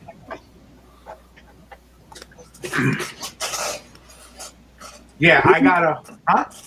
What you just sit down there behind you? Dude? Watch it. Batman. Batman canvas that I did. Nice. Nice. See, somebody. It's like I said, we're kind of just doing a little like show and tell day, having a good time. This is awesome. I started doing Inktober. This will be the second day I'm behind, but I'm gonna do a 2-for-1 hopefully tonight. But here's my little sketch card. A good thing. I passed on Inktober this year. This is my first year that I ever do it, so I figured I'd do it. Wasn't I've there done like it- a whole bunch of craziness going on with Inktober? I was about to say, not crazy though. I passed this year because Jake Parker's a bit of a douchebag. Jake Parker a couple years ago, invented Inktober as a drawing prompt thing for people to draw. I don't know if I was interrupting somebody. No, because I was So going. anyway, so obviously it's super popular. That's dope. I like that. Super popular. These are my ink. Yeah, those I like that a lot too. Oh yeah. So I'm the leprechaun. right at the end, while shows were ending, right before COVID, maybe the beginning of last summer, fall, he trademarked Inktober. Okay, he came up. That's dope. I love that. That's dope. That's a good, okay, nothing wrong with that. Fucking devil. He wants to make into Inktober t-shirts or Inktober supplies okay, that's cool. That's his right. He came up with it. Nothing wrong with that. And then what had happened was an artist put out a couple copies of that artist's, we'll call him Bob because I don't know what the guy's name was. Bob put out his own Inktober, not of how to do Inktober or blah, blah, blah. He put out an art book of his 31 What he did. Inktober drawings, right? Yeah. Yeah. Just his drawings. He wasn't on Amazon. He wasn't, blah, blah, blah. He had like 10 copies of the thing. That's awesome. Had them out on his table. I love that. So, whatchamacallit? Jake Parker sends him a cease and desist and comes down on the guy like, hard. That's fucked up. So, Dude, I check get this it. out. I get it that he's protecting his Yeah. property. But he was also he's the guy who tries to mentor everybody and tell everybody how to come up and grow and become better. I love those. These are little sketch cards that I traded throughout the shows that I've been. This is Juan Ramos. He's from San Antonio. He did that. I love that nose, bro. Like, Yep. I don't know if you guys can tell. Like, that's my favorite part of the whole fucking little sketch card. It's so sick. Here's this guy from Denver, I believe. He did that dark side for me. And then this guy's from San Antonio as well. I haven't been to Denver in a while. I need to go back there and hit my Mile High Comics up. Yeah. I haven't been there in a while. I mean, they got so many comics in the back of that place. It's just Yeah, like it's scary. ridiculous. This is my So- friend Jason Means. He's local here. He does a bunch of his little Those are cool. type stuff. The long story short, that Modoc is sick. A bunch of artists decided we're gonna do other things other than the Inktober. I love that Dr. Doom because not This because is like, Adam Ross. This oh wow. dude is fucking sick, dude. I think everybody realizes that he has every right to trademark his property, but the way he went about it was so anti what he had been preaching for years earlier. So a lot of people really got negative about that, and they said, we're not going to support you anymore just Yeah. because you didn't. And when it came time, when push came to shove, you didn't support us, and the way Yeah. you said, I mean, it sounds kind of weird that he would be. I mean, I understand protecting your trademark and Mhm. everything and your copyrighted property, but But that's but the whole other point of but Inktober, still right? has the right to sell his art. I mean, did the guy say Inktober in his book, and that was the problem? he said it was in his Inktober sketchbook, Yeah. Bob's Okay. Inktober sketchbook. Okay. So dude should kind of be glad somebody was like giving him some promotion on his Inktober. No, he wasn't allowed to sell it then. He didn't Yeah. get promotion. I'm He saying can't sell the it. other dude should have been glad somebody was promoting Yeah, something. but that's the thing. It's a worldwide thing. That's why he trademarked it at this point. But his whole thing was teaching It's only up and worldwide. coming. He If, was if it, teaching. look, if he cuts people off from making money off it, what's he going to do? He can't sell that guy's art. So But he can Inktober, sell his own. He should. His idea, and I understand that that's a He could- trademark. It's his right to license. He Right, could license exactly. the word, I'm the saying word Inktober. it doesn't mean it. It's like for everybody who drew something under Inktober or for Inktober, he doesn't get to take their art because they drew it for Inktober. So it's like he basically just kind of shot himself in the foot by Well, not allowing people to sell the art that they drew Well, for. that's exactly it. What his thing is, use the hashtag participate, but the second you monetize it, I'm coming after you. And he was the guy. I think my negative feeling towards it is, he was always the guy with his YouTube and his videos and a lot of things where he was helping up and coming artists and giving them advice and this is how you do this is that, this is the other thing. And then, excuse me. As soon as he's able to monetize it, click, switch, he's on the other side, and he dropped the ban hammer on somebody really fast. And I'm like, I that's a would've little just- shit. I would have just switched the title of my book to like so and so's October Inc. I think he did. I think he ended up doing something like that. Yeah. Bob's Fall spooky sketchbook or some shit. Well, a lot of people now are doing Sketchtober or Spookytober or whatever. Drawtober is a really popular one. Sketchtober and Drawtober are really popular ones. I So don't let's get- see who I wins don't out. get the whole thing. There's no winning. There's no winning. He won. He No, I owns think Inktober. People we'll are still see. going to do Inktober. we'll It's see still which one Drawtober or Sketchtober. We'll see which one edges each other out. I think it's pretty even, and Inktober's still beating everything. Yeah. So it's an opinion. I decided not to do it just because, and I'll be honest with you, I'm still tired from June Tune. June Tune was another one, cartoons throughout the month of June, and Yep. that was tough. That was really, it gets really tough. I saw, which one did I see that I thought I was going to do, and then I didn't, and now it's what the 12th, the 13th now. So I'm like, yeah, I'm not doing any of this. I'd have to do 13 drawings right now. Fuck that. What was it? I saved it. Did I not save it? They don't have to be good. They're gonna be a bunch of lines. I feel like the Leprechaun I did wasn't as good as the other ones. They're gonna be a bunch of lines. I guess I deleted it. I don't like when people do Inktober and like I feel like Inktober should be like expressionism through inks. You know what I'm saying? There's people. I agree. Like you should be inking what you're doing, or it should be done with ink. I see people, and then I'll give the digital guys a pass because obviously they're inking digitally. Cool. Yeah. But I see people like putting a pumpkin. This is my Inktober. It's a pumpkin. No, it's not. I see guys showing other people's art. Oh, this is Inktober. This is my Inktober for today. No, I'm talking about people using markers or like other stuff other than ink. You know, Well, like markers are ink. Copics are ink. But I like it black and white myself. But I know what you mean. I guess I'm talking about color wise. Yeah, true. I mean, yeah, you got a point there. I mean, they do. But I do prefer it the way yours are, black and white. That's what mine always were. I never colored mine. Again, I'm not saying that's the correct way to do it. I just, in my opinion, I think that Inktober should be like Yeah, ink. When black I and when I white. when I think inks, I think inking a comic book. Yeah. You Yeah. know? Mhm. So,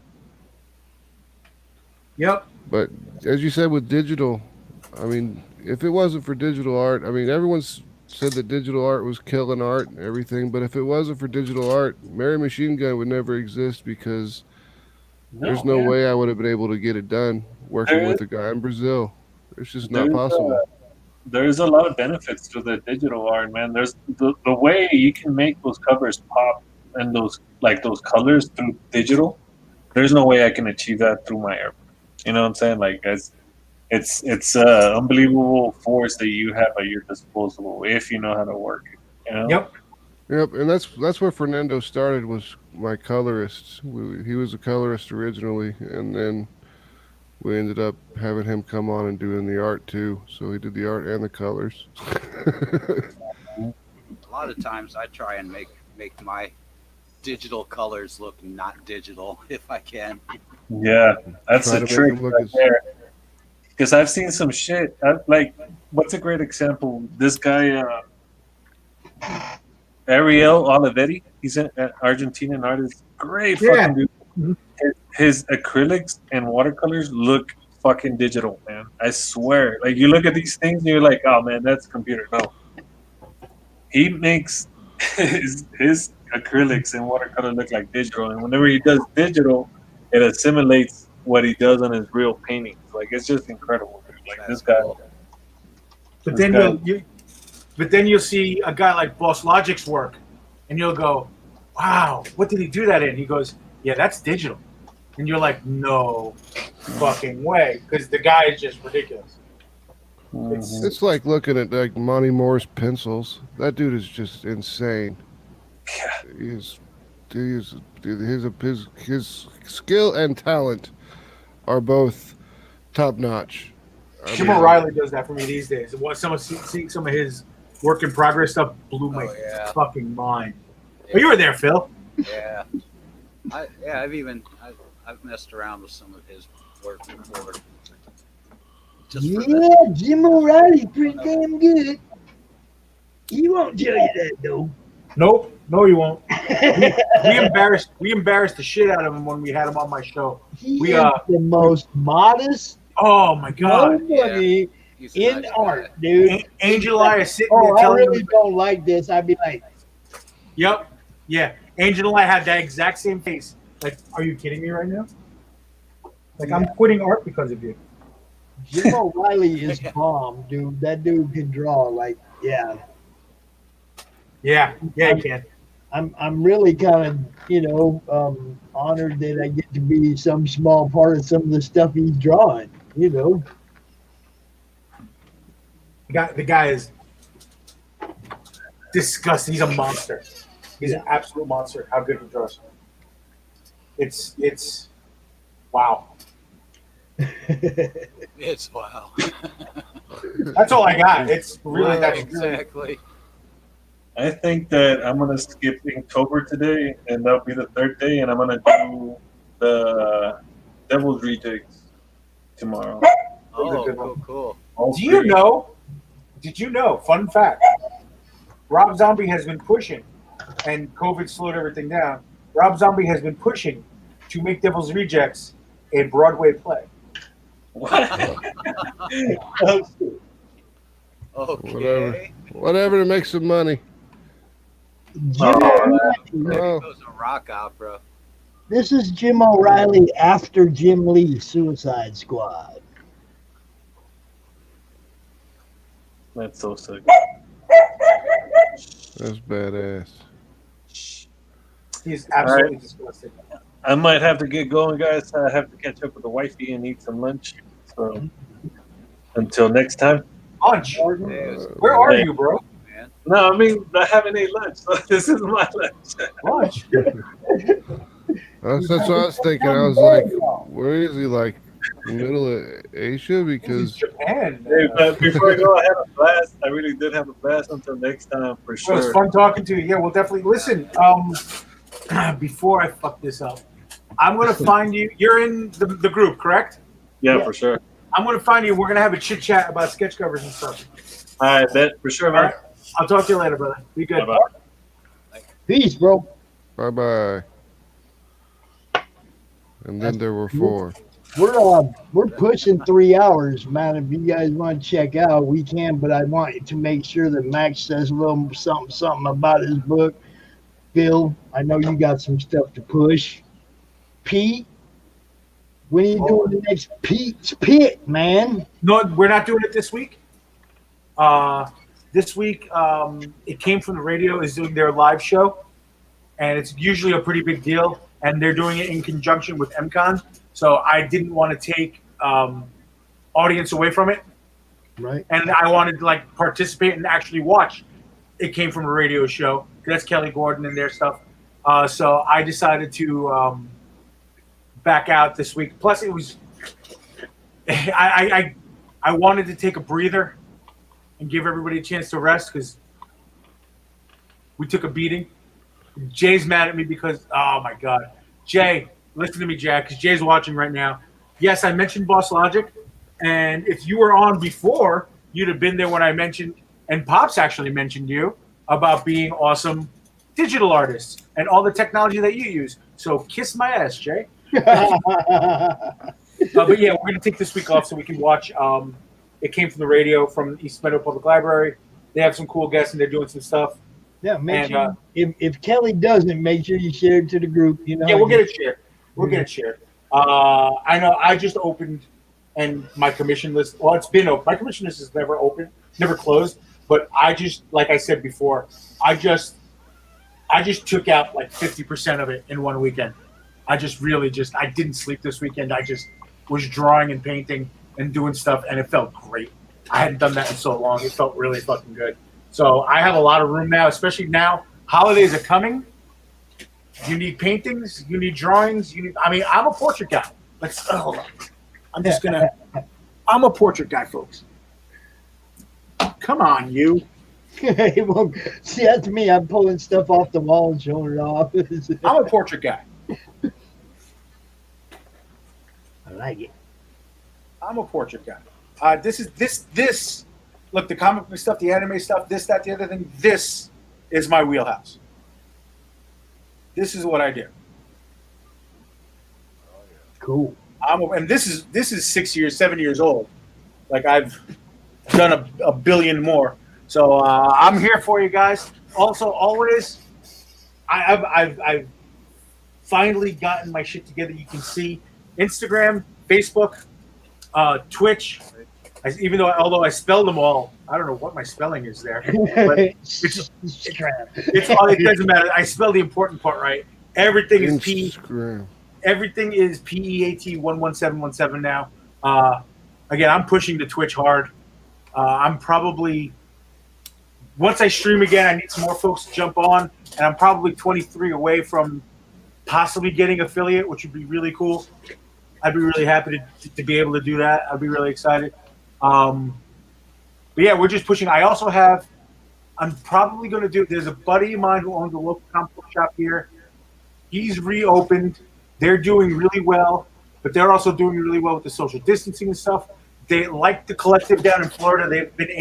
They're able to have one person in, like at a table, and they're able to be away enough. So there's social distancing, but the folks can still come in and check them out. So I'm going to be working with them. I'll keep everybody in the loop with that.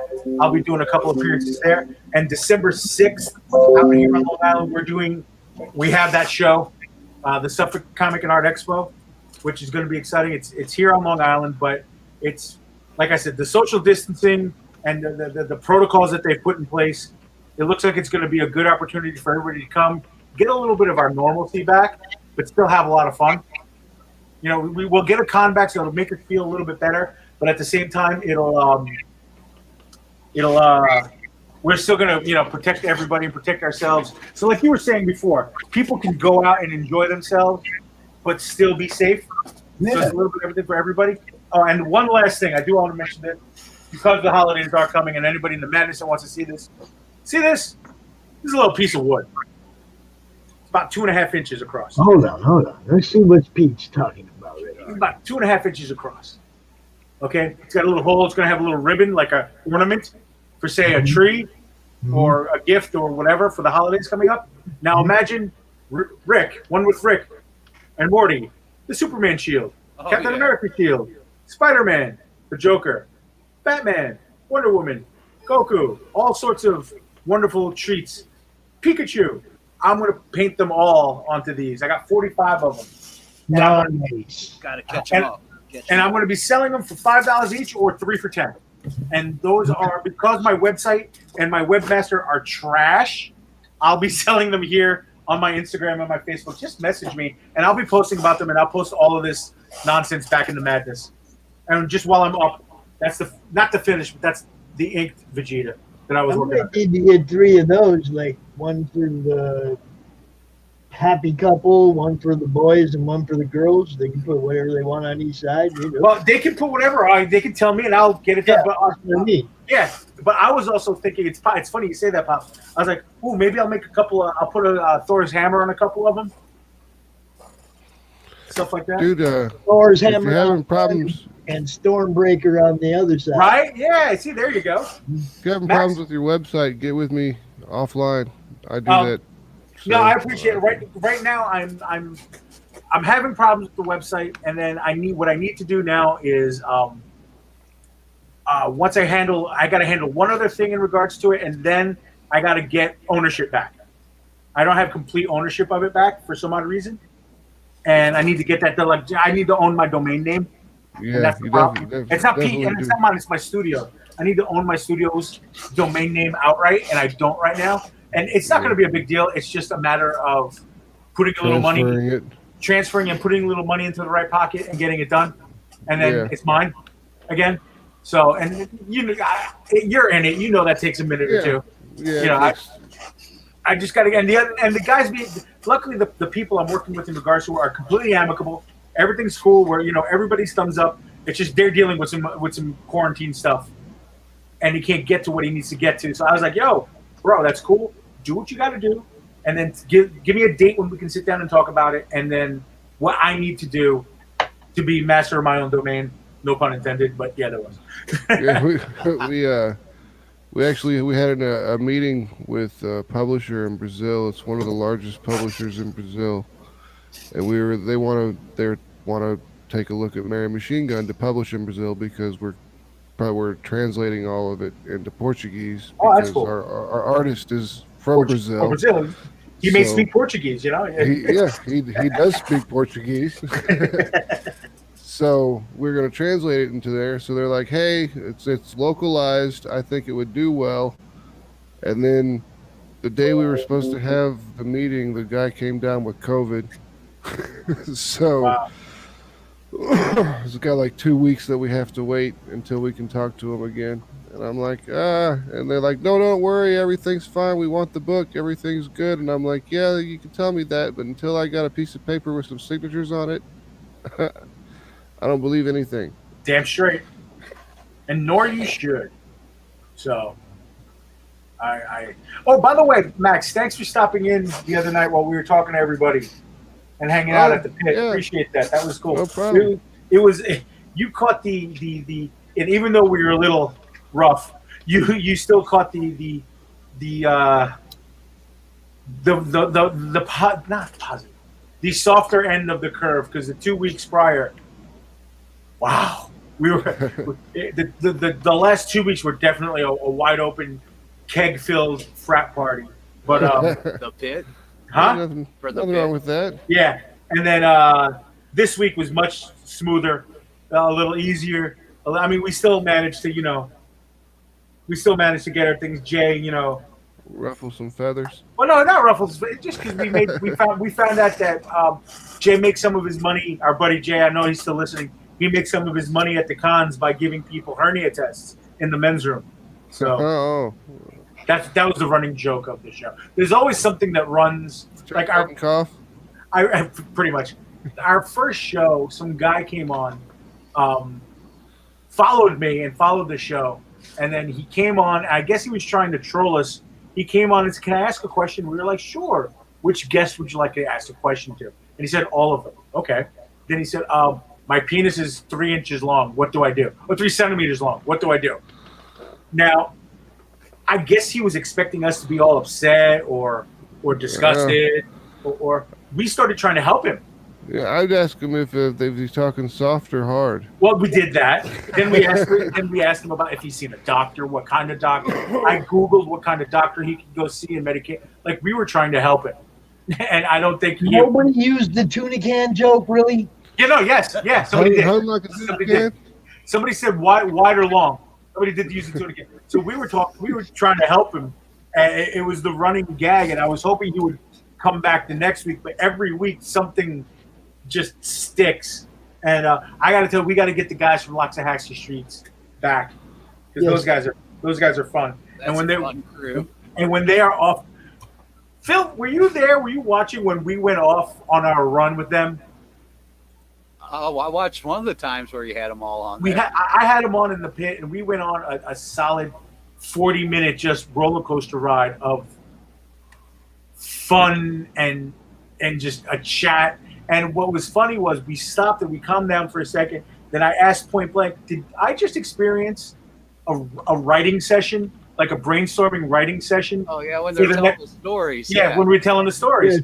And then I feel like I know all about the hood from listening to them guys. Yeah, exactly. And they're like, "Yeah." I've with them a couple times, and I've watched them a couple times. I know that hood. they said it. Yeah, we went through. That was definitely a writing bullshit session, and I'm like, all right, cool. That was good. Then the next week was alcoholic, and then this week, luckily, we kind of came back down to earth a little bit. And next week I should have Sebastian Bonet and some of the guys from Indian Studios and from Nerds of the Round podcast on, and we should be doing some things. And then I'm looking, wink, wink, Mary Machine Gun, Max, you and your whole team. I'm looking for the week after, so the 28th. I'm looking to fill a show. I thought you said 28th would be the 28th would be good. Max, Mayor Machine Gun. You and I will have a chat, but I'm going to want some. Yeah. I'm going to want at least a few more. Well, I'm going to bring in some other people, of course, guys. I like that's the I like mashing. I like the 28th is good because the Indiegogo ends on like the 31st. Perfect. I love mashing people together up, creative stuff. I'll see if I can bring some cosplayers on too. But if you got anybody else from your crew, from the Mary Machine Gun creative team that wants to come on, I'm with it. I'll try to get Fernando to come on. That would be cool. His English his conversational English is okay. Spanish is my first language. But he speaks Portuguese. We can figure Spanish and Portuguese. We can flip. Yeah, we can figure it out. We keep it simple. And Angel will be there. Angel speaks Spanish too, so we can figure it out. I think Angel might speak Portuguese actually. I don't know.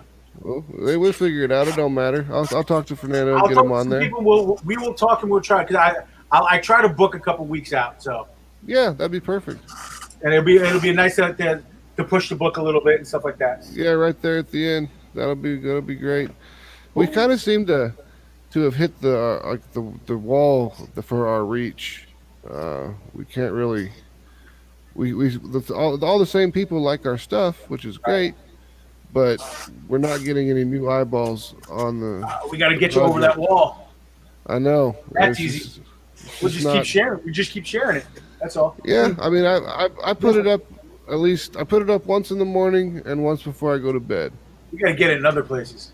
You know, yeah, I mean, that's the whole thing. Once it's up in the group, then it's like up to us to get it shared out to. Like I have, like Pete knows, I have a whole list of groups of where most of the admins are cool and will let us share whatever into their group. You know, and that's where our exposure really comes from. Is hitting as many groups as possible. Exposure. Yeah. What all platforms are you getting stuff up on, Max? We've got an Instagram, we've got Twitter, we've got Facebook. We've got our own website, but we don't really do anything on there besides like there's a store that sells T-shirts. The Instagram. if used The correctly, is a, Instagram, it's growing. The Instagram is growing. We've got 280 followers, and we didn't start an Instagram until like June or July, I think. the Instagram, if treated well, will treat you very well. Yeah, the artist Fernando, he's got thousands of followers on There you his go. Instagram. So we use him to push a lot of the stuff, but a lot of his friends, because he's Brazilian, a lot of his friends are from Brazil, and Right.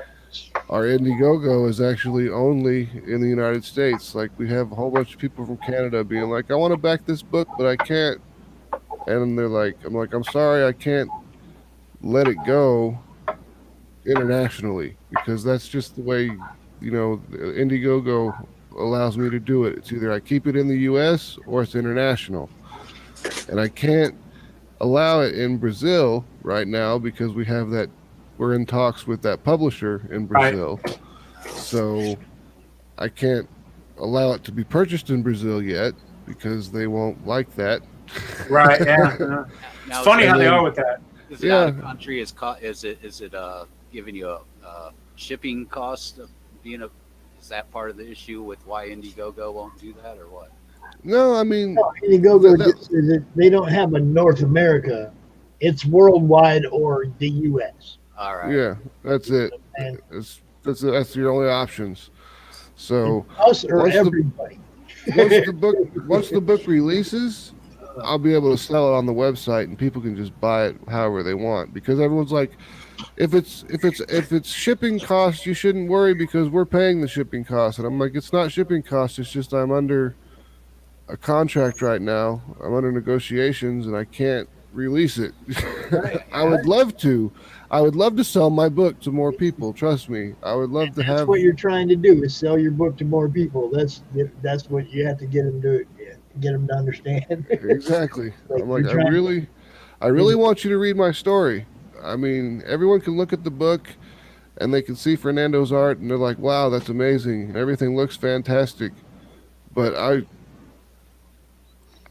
no one gets to read it. So they don't know what the story is until after it's out. We're going to release some review copies to some people if we can find some people that do reviews. I got a good list for you. All right, great. I'll set you up. Yeah, that'd be good. So we're going to send out just review copies on PDF. Let people take a look at it. We're not scared. They can shoot my story down, say it sucks, whatever. We have some actual serious reviewers that are in the group. I mean, Sweet. Comic Chat Authority, Cody, he does reviews. I mean, I know what Chuck Panal. We got lots of people that do reviews. Yeah, That- I've been Awesome. a lot more in the group lately with live casts and the reviews. Yeah. Yeah. Yeah, I mean, So- I can definitely. I'll definitely get some. You post in the PDFs message that you want sent out. people to review your book, and you will get people that say, "Send me your book." All right, yeah, because we've got. I mean, These I are don't facts. have. I've got all the pages done. Everything's completed. I can put the PDF together whenever I want. I just haven't done it yet. Because when you send it to the printer, it's all individual pages, anyways. Yeah. Just get out Acrobat, man. Throw it together. Yep, I know. I'm Just gonna open Acrobat plug and put it myself together. today. I'm gonna plug myself for a minute today. I did go get to play golf today. That was why I posted that GIF on the top of my page. I did get to go play golf today. All We only got right. to play 14 holes because we got freaking poured on. I mean, like water coming sideways. Under the tree wasn't no good. We went to the pavilion. We was getting wet. Having the whole thing down on the cart was no help. We got Great soaked. big fat rain. We got soaked on the 15th hole, man. That's how it worked. But Well, that's when you just go hang out at the back nine bar, and then I chipped Have some one beer. in from like 15 yards off the green in the hole. I was like, yeah, Pop's getting his game back. My son's all like, oh, crap. See, since he started playing last year, I got to start playing. And now that I'm playing again, I'm getting my stroke back. Getting it all back. Yeah. He's getting to see a glimmer of what his dad could how his dad could play back when his dad was his age. You know, My buddy, he's a younger guy. He plays golf semi-professionally. Um, he's got like a monster, like 320-yard drive, and he can land it inside of a golf cart every time. Every time. I mean, it's ridiculous. just I'm go just park a like, golf cart out there and he'll hit it to the cart. yep, he will hit the cart. I'm just like, it's ridiculous. I don't understand it because I went to the driving range once, and I think the farthest the ball went away from me was like maybe 16 feet, and that was mostly rolling. I just couldn't do it. Gave myself a big blister on the side of my wrist. I was like, this game is not for me. How the hell did you get up on the I was about to say on your wrist. Wow. I don't know. Must have been holding the club weird or something. I wasn't really taught how to do anything. Everyone was like, let's just go to the driving range. And I'm like, okay. And I just grabbed the thing and just start swinging, but you're just hacking right at it. I never played golf before in my life. Like I watched Animal House once, but I've never played. Yeah, pretty much. That's about it. I really had I was pretty good when I was young. I was about 11 handicap, and I played on the weekends. That's it. I wasn't like a guy that went to the range and hit 100 balls or any of that. I still don't go to the range and hit golf balls. I go out and play golf. That's the way to get better at playing golf, is playing golf. Yeah, everything isn't hitting it off a mat or a perfect lie. You're out there on the side of a hill. You're out there with your ball in somebody's divot. You're out there on the side of a lake or in the sand trap or whatever. It's not a perfect lie. You go practice at the driving range, you get the perfect lie every time. That ain't golf, people. Have you seen those places like what's it called around here? They're called Top Shots. It's basically just like 5 or 6 levels Yes. tall, and They they're have just those in Japan because just shooting, just in Japan driving there's a ranges. whole lot of space. They just built one right by my house. I Yeah. can barely play putt, let alone Those big driving ranges I found are good for your mechanics. Okay, elbow here, this here, that here. I got better with my mechanics at a driving range, but like Pop says, I got better at golf at the country Playing club. golf. At the country club, yeah. I got better at golf at the country club. So It's like I just love going out there, man. And even today, like when it started pouring, I was laughing. My son's laughing. It's like we're trying to get our golf bags zipped up, because we were ready. We knew it was supposed to rain, but it came. It was perfect, man. It was beautiful all day, and then it was pouring like that. There was no sod coming across the fairway or nothing. It was just all of a sudden the wind went whoosh, and we were hit with a wall of freaking rain, dude. Yeah, we got hit with that same storm. We were soaked in no time. What about disc golf? Anybody play disc golf? Yes. That's the golf that I like to play. My buddy Tom plays Edwards, disc golf, eats mushrooms, and plays disc golf.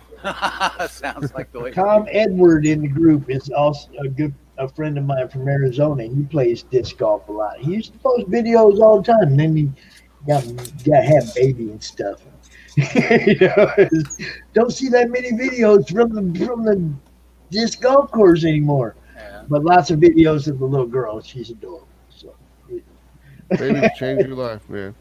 yeah, they do. I remember I had my first kid. I went from like partying all the time, and then the first kid was born, and I was just like stay-at-home father. I mean, not stay-at-home. I had a job, but I worked my job. I came home. I hung out with the kid. I went to bed. When he went to sleep every 2 hours, I'd wake up and feed him, and blah blah blah blah blah, and just did the whole cycle thing. And it wasn't that difficult because my wife and we would like the way our work schedules worked out is we could like she could have them during the day and I could have them at nighttime. So we had like we weren't getting both being awake at the same time. So we didn't really see each other very much, but the baby was taken care of 24/7. Right. I'll tell you what. So- This, I only have the one son, but 4 grandkids.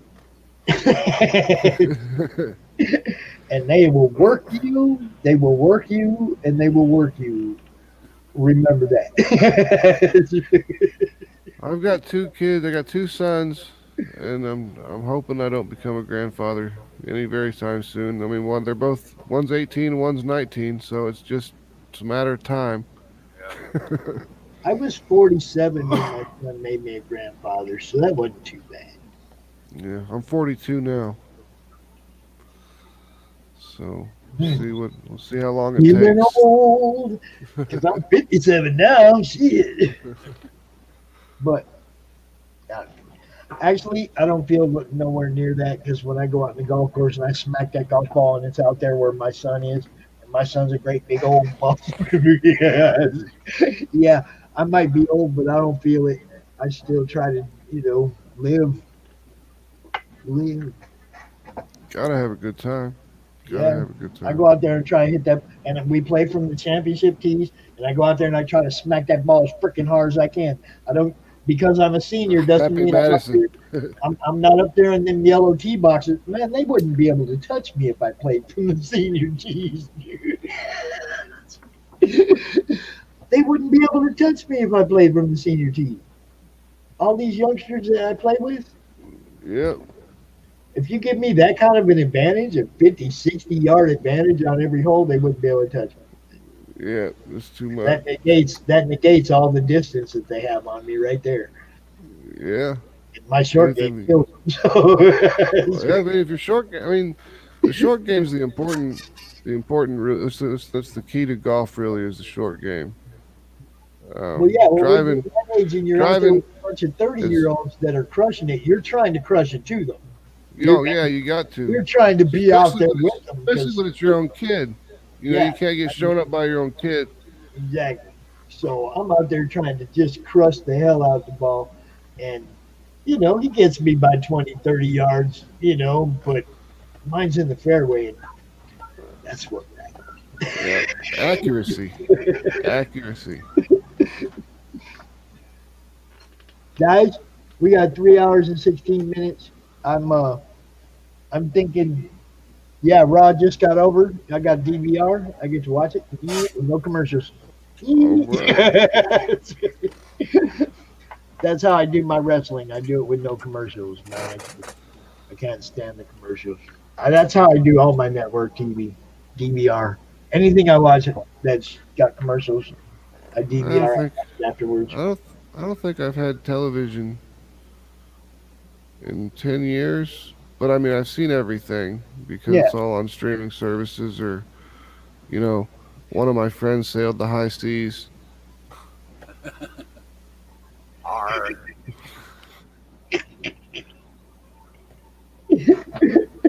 I don't know. Nobody does that.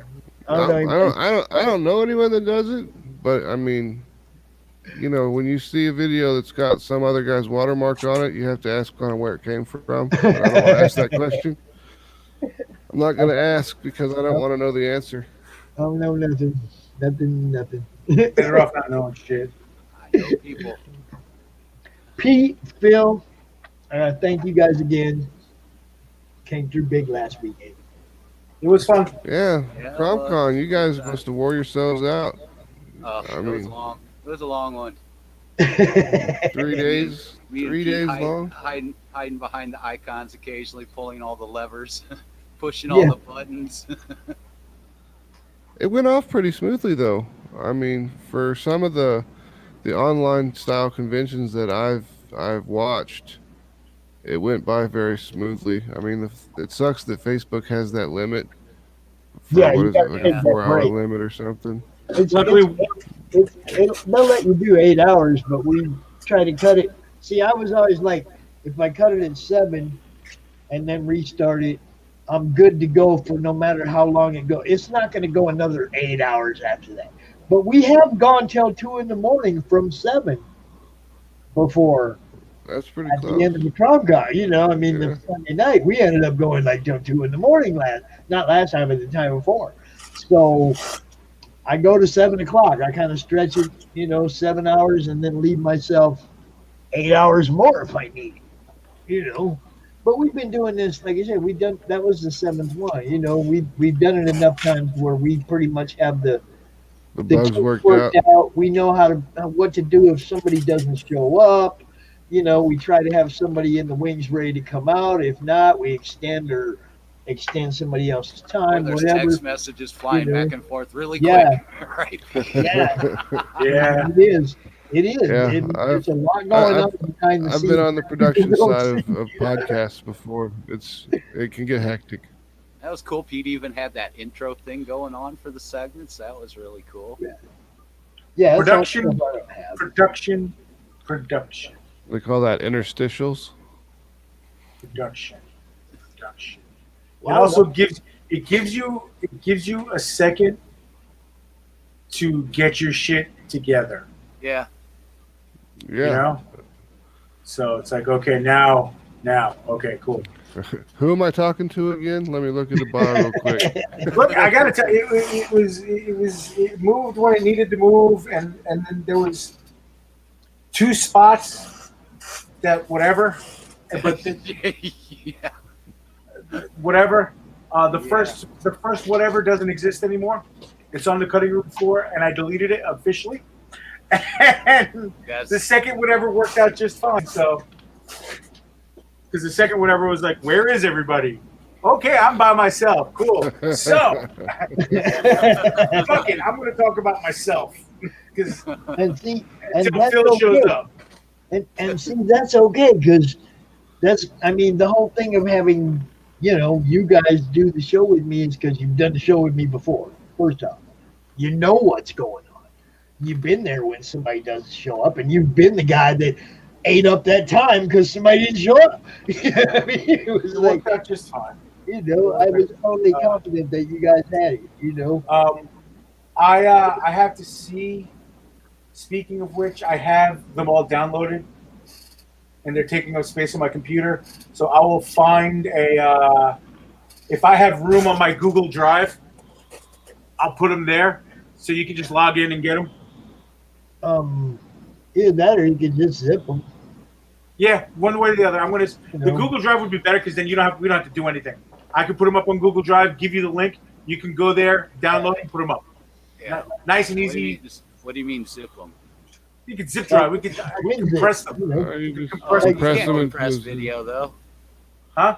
No, Unless but you it, encode the video, you can't it'll compress just- it. Even if you zip it, it's not going to get really. Yeah, no, it might mess it up a creates little. one. Yeah. It creates one file Mhm. out of Oh everything. yeah. It won't for compress several, it. Yeah. It'll just take one file for several things, and then you can use something like WeTransfer. I'm way happier with the Google Drive.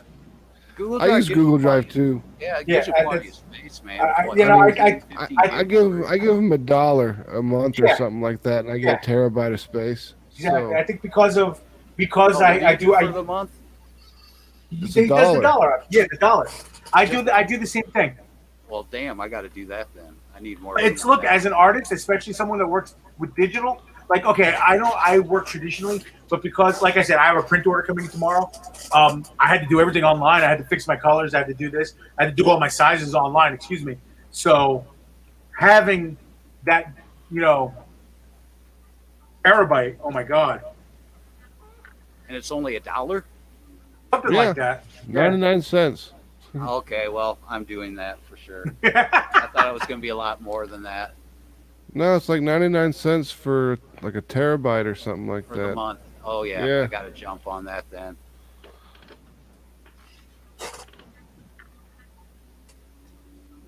I forget what it is, but well, yeah, it's in here. I'll look it up if it's that low. Hell yeah, I'm definitely doing that. The one I got tired of using initially for a while back was Dropbox, and that Yeah, I have Dropbox too. that one annoys me. I don't like Dropbox that well. It got expensive Yes, it did. fast. Yes, it And did. plus, if you're shared into a project or something, it's eating up your space too, whether it's on somebody else's folders or not. I didn't care for that too much either. Yeah.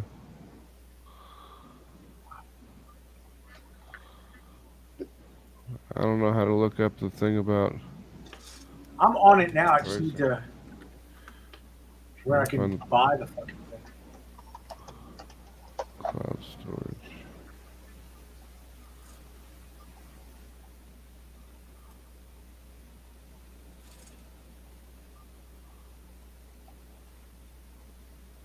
And I'm just looking it up. oh, we're not going to get a screen to share or something. I thought we were waiting to show. Oh no, something. look, sharing Google Drive is boring. Oh, I thought you were getting something to share to show somebody from your Google. No, it's mad they're boring. just looking it up. They're being cool and looking it up for me, man. Okay. I found it. Here we go. You could do 15 gigs free. You can do 100 gigs for $2 a month, or pay $19.99 for the full year. You could get 200 gigs for $2.99 a month, or you can get 2 terabytes for $9.99 a month.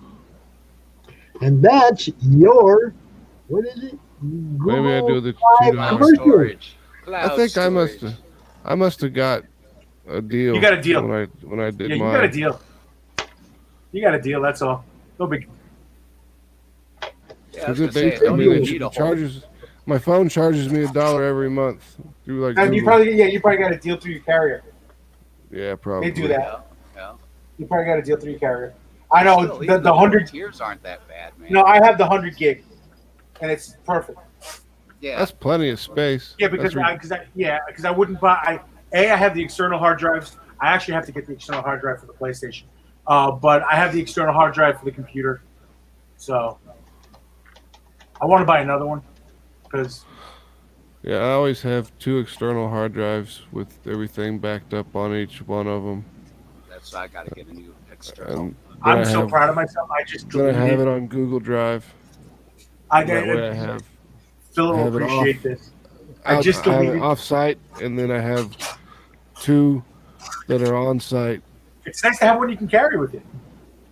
Yeah, I just deleted about 85 old PSDs that I didn't need, and my computer is so happy now.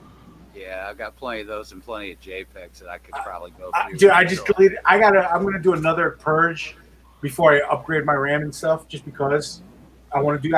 If that's the next step into streaming, I have to upgrade my computer a little bit and get a camera at the same time, so I can upgrade the streaming, and then I can upgrade the PlayStation, and then I can stream, I can game, I can draw, and do everything online. Are you using a desktop or a laptop that you're talking about? I have a desktop, but I can bounce off my tablet with the. I can do a couple when I draw. The way I could set it up, I could use the desktop and the tablet with the camera, and I'm good. When I'm doing something else, I could use the camera and the PlayStation, and I'm good.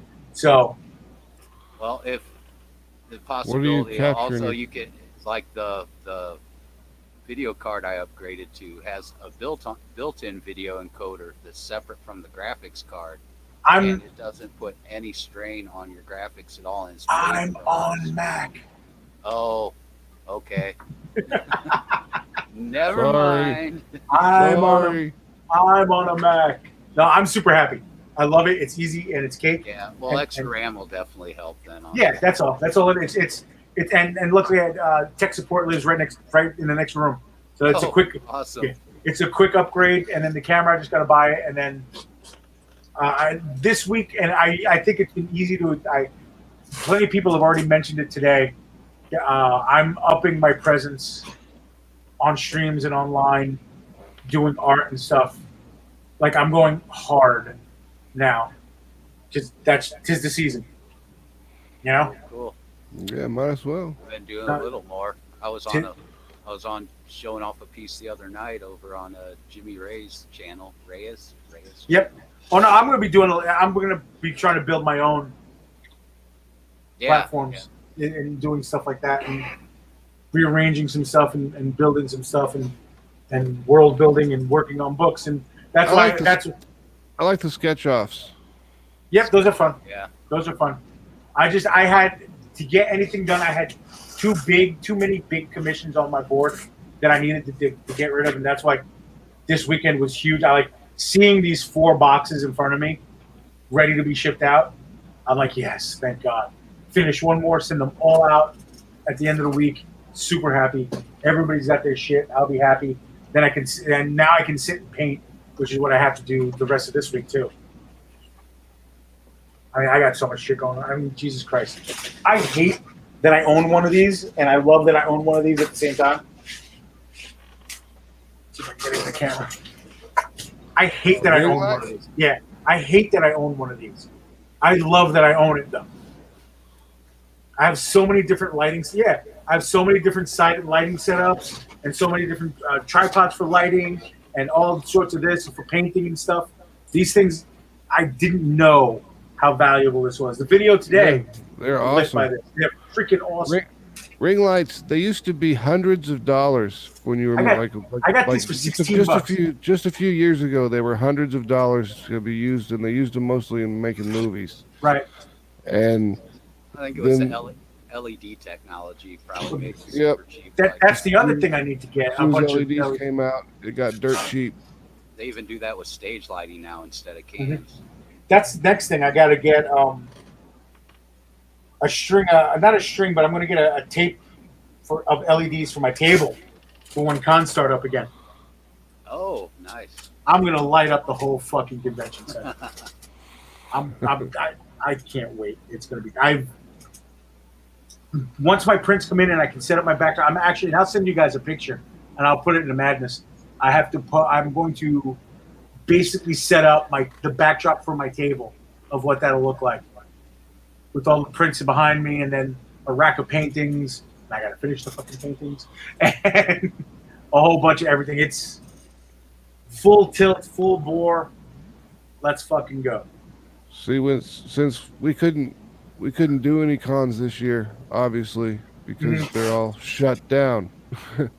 So we kind of started using that time to start designing our booth itself, and we got it set up to where we got 2 different levels of gauze that we hang from the ceiling to the floor on the 10-foot square space. We just have a little stand, and then we've got 2 different projectors, and one projects onto the close gauze and one projects onto the far gauze, and then it makes the 3D images, and we got a bunch of, we can put whatever we want in there because it's just 2 projectors. So That's pretty cool. Now I'm concerned. My concern is, and it's not a concern, it's I can't wait to see it. And I'll see it December 6th. I have a funny feeling. I think Jay has a special. You know how he has his stuff in the background?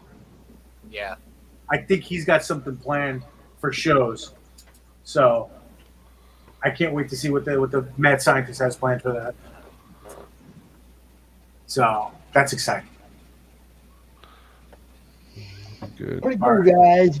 Yeah, the fuck is that? Fuck is what?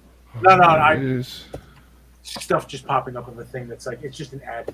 Gentlemen, it has been real, but I am going to literally go, well, I'm going to go to the bathroom first, but then I'm literally going to go back to the drawing board, and it's quite possible that I'll start streaming a drawing in about an hour. So, because late night drawing is always fun. I'm probably going to bed because I'm old and have a 6-year-old that gets up at 6 o'clock no matter what time I go to bed. Yeah, I have a dog that does that to me, but I'm 46 and I understand. It's not the same, but it's kind of the same. I am going to go eat, and we are one person from 1800 in the group. So okay, so when we get them, I'm going to keep my eye out so I can sent some delete invites. myself. I know I'm going to delete myself and add myself so I can be 1800. everybody wants to be a milestone member of the madness. I love being milestone members of everything. Gentlemen, thank you. It's been real. I'll talk to you later. Yeah. Thank you. Peace. Peace. All right. Bill, See you guys later. Good seeing you again, dude. Good seeing you, dude. Yeah. All right. Good seeing y'all, man. I'm just going to sit here and work on this piece a little bit longer, and I'm going to